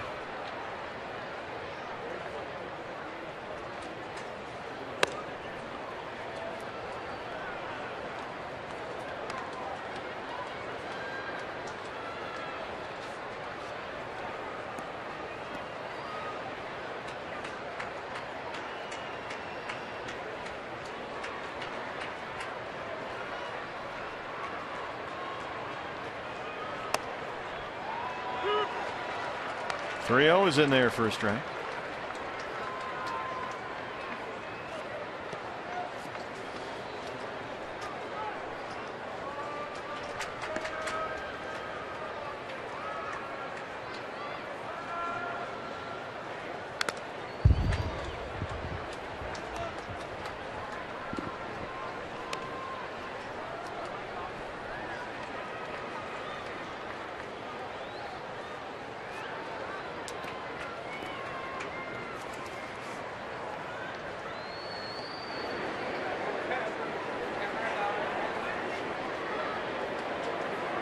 Pitcher spot is due up next. The other Matt Duffy is out in the on-deck circle.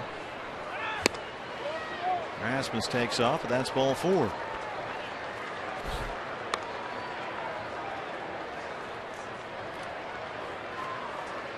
Pinch hitting for Will Harris, number 63, Matt Duffy.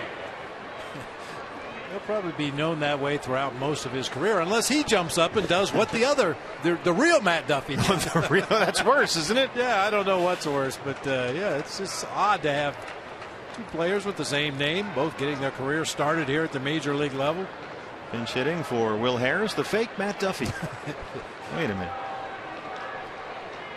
Tell you what, he was the real Matt Duffy last night, 2-run single. He's only had 7 career big league at bats.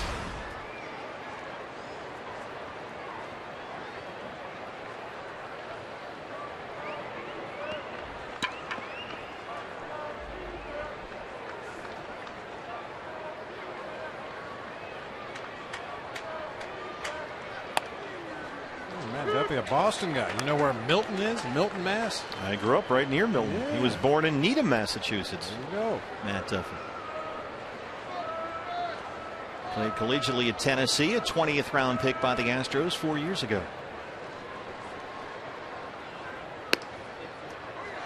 Needham, Massachusetts is the home of the oldest high school football rivalry in the United States. Needham and Wellesley. It's a big Thanksgiving Day game every year. Oh, nice. They play at a neutral field, a big stadium? Or no, they alternate. Oh, back and forth? Okay.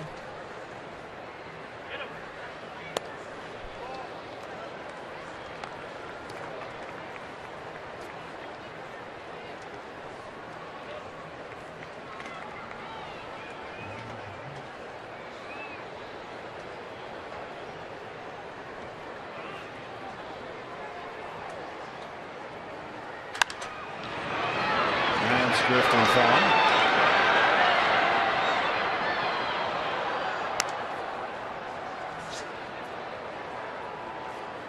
Well, tomorrow's a big day for Robbie Ray.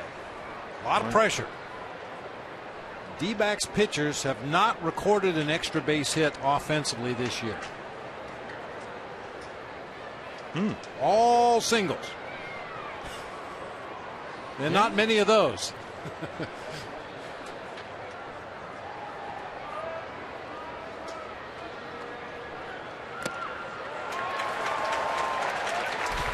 Well, that's the end of Matt Duffy.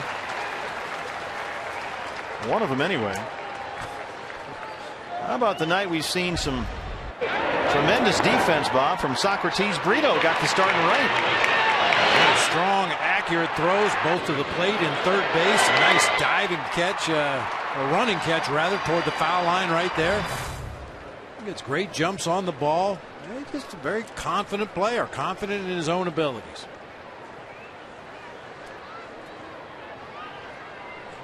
Two outs for Jake Marisnick.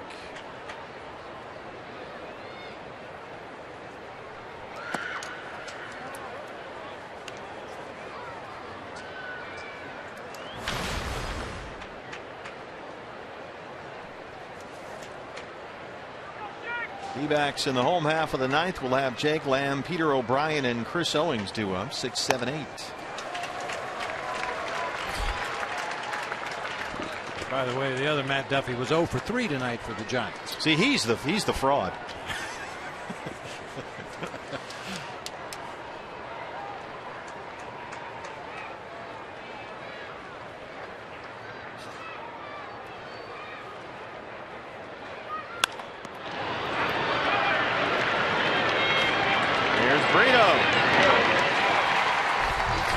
Takes care of Houston. We go to the home half of the ninth. Diamondbacks trailing 6-2.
That was the Cox Gig Live high speed highlights. 6-2 Diamondbacks trail it as we go to the bottom of the ninth inning.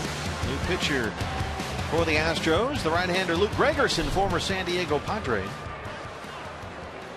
Got his 31st save of the year Wednesday at Safeco Field in Seattle. One of just 6 closers in Astros history to get to 30 saves. Willie Wagner, Brad Lidge, Jose Valverde, Papa Grande, Doug Jones, Dave Smith, and now Luke Gregerson. Jake singled his last time up. He's 1 for 3.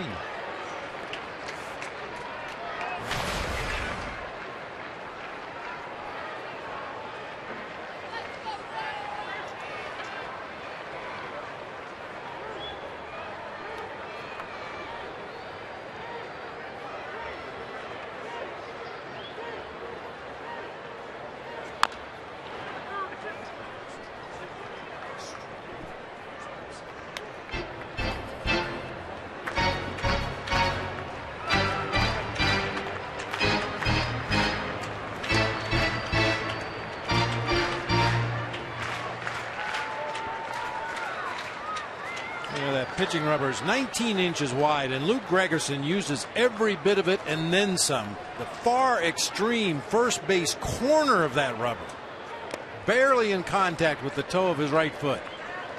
Yeah, that's kind of fudging the rules a little bit, isn't it? Well, yeah, I guess it's like the batter's box. Any part of your foot in contact with any part of the line, and you're considered to be in the box. I guess the same thing goes for a pitcher. Any part of your foot in contact with the rubber, and you're considered to be on the rubber. It's just the far corner. Maybe there's a half a cleat. Right there. Maybe not even that. Bouncer to Gonzalez at first.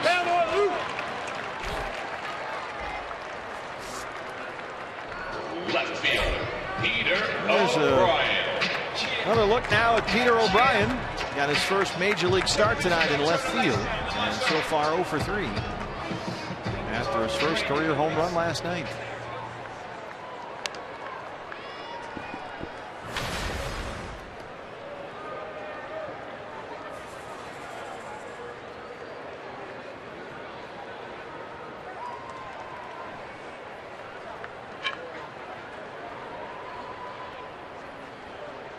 Gregerson always had that big wipeout slider in San Diego.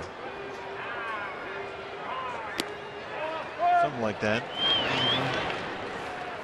And he has a real short arm stroke. Pitching coaches call it. You know, a lot of times you'll see the pitcher really extend that right arm out behind their body before they turn and fire to home plate. He just kind of cocks the ball up on his ear and fires it from right there, almost like a catcher would.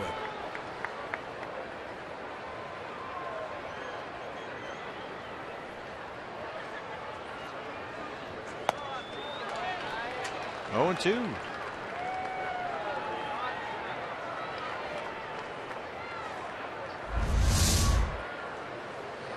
Heavy sinker at 89.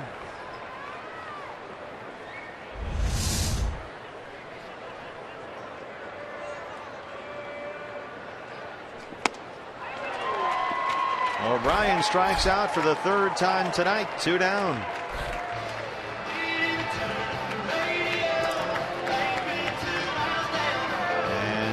Chris Owings will be the hitter. So the Astros, as of this moment, a game and a half behind Texas in the AL West. So if they win this one, they'll be 1 back with 1 to play in the division. Texas has already clinched a playoff spot. And in terms of the wild card, the Astros will be 1 game ahead of the Angels with 1 to play.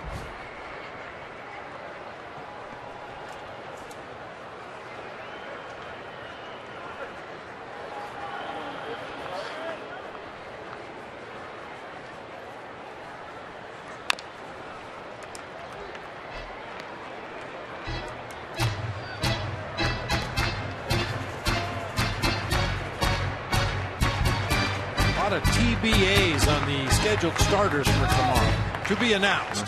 Depending on what happens. Yeah.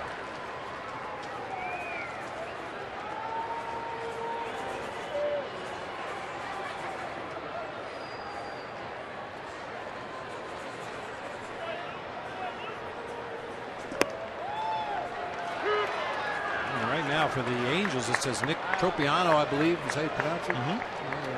Supposed to take the ball for the Angels against Cole Hamels, pitching for the Rangers. But I thought they were going to. There's talk they were going to go to Garrett Richards on short rest for that one, perhaps.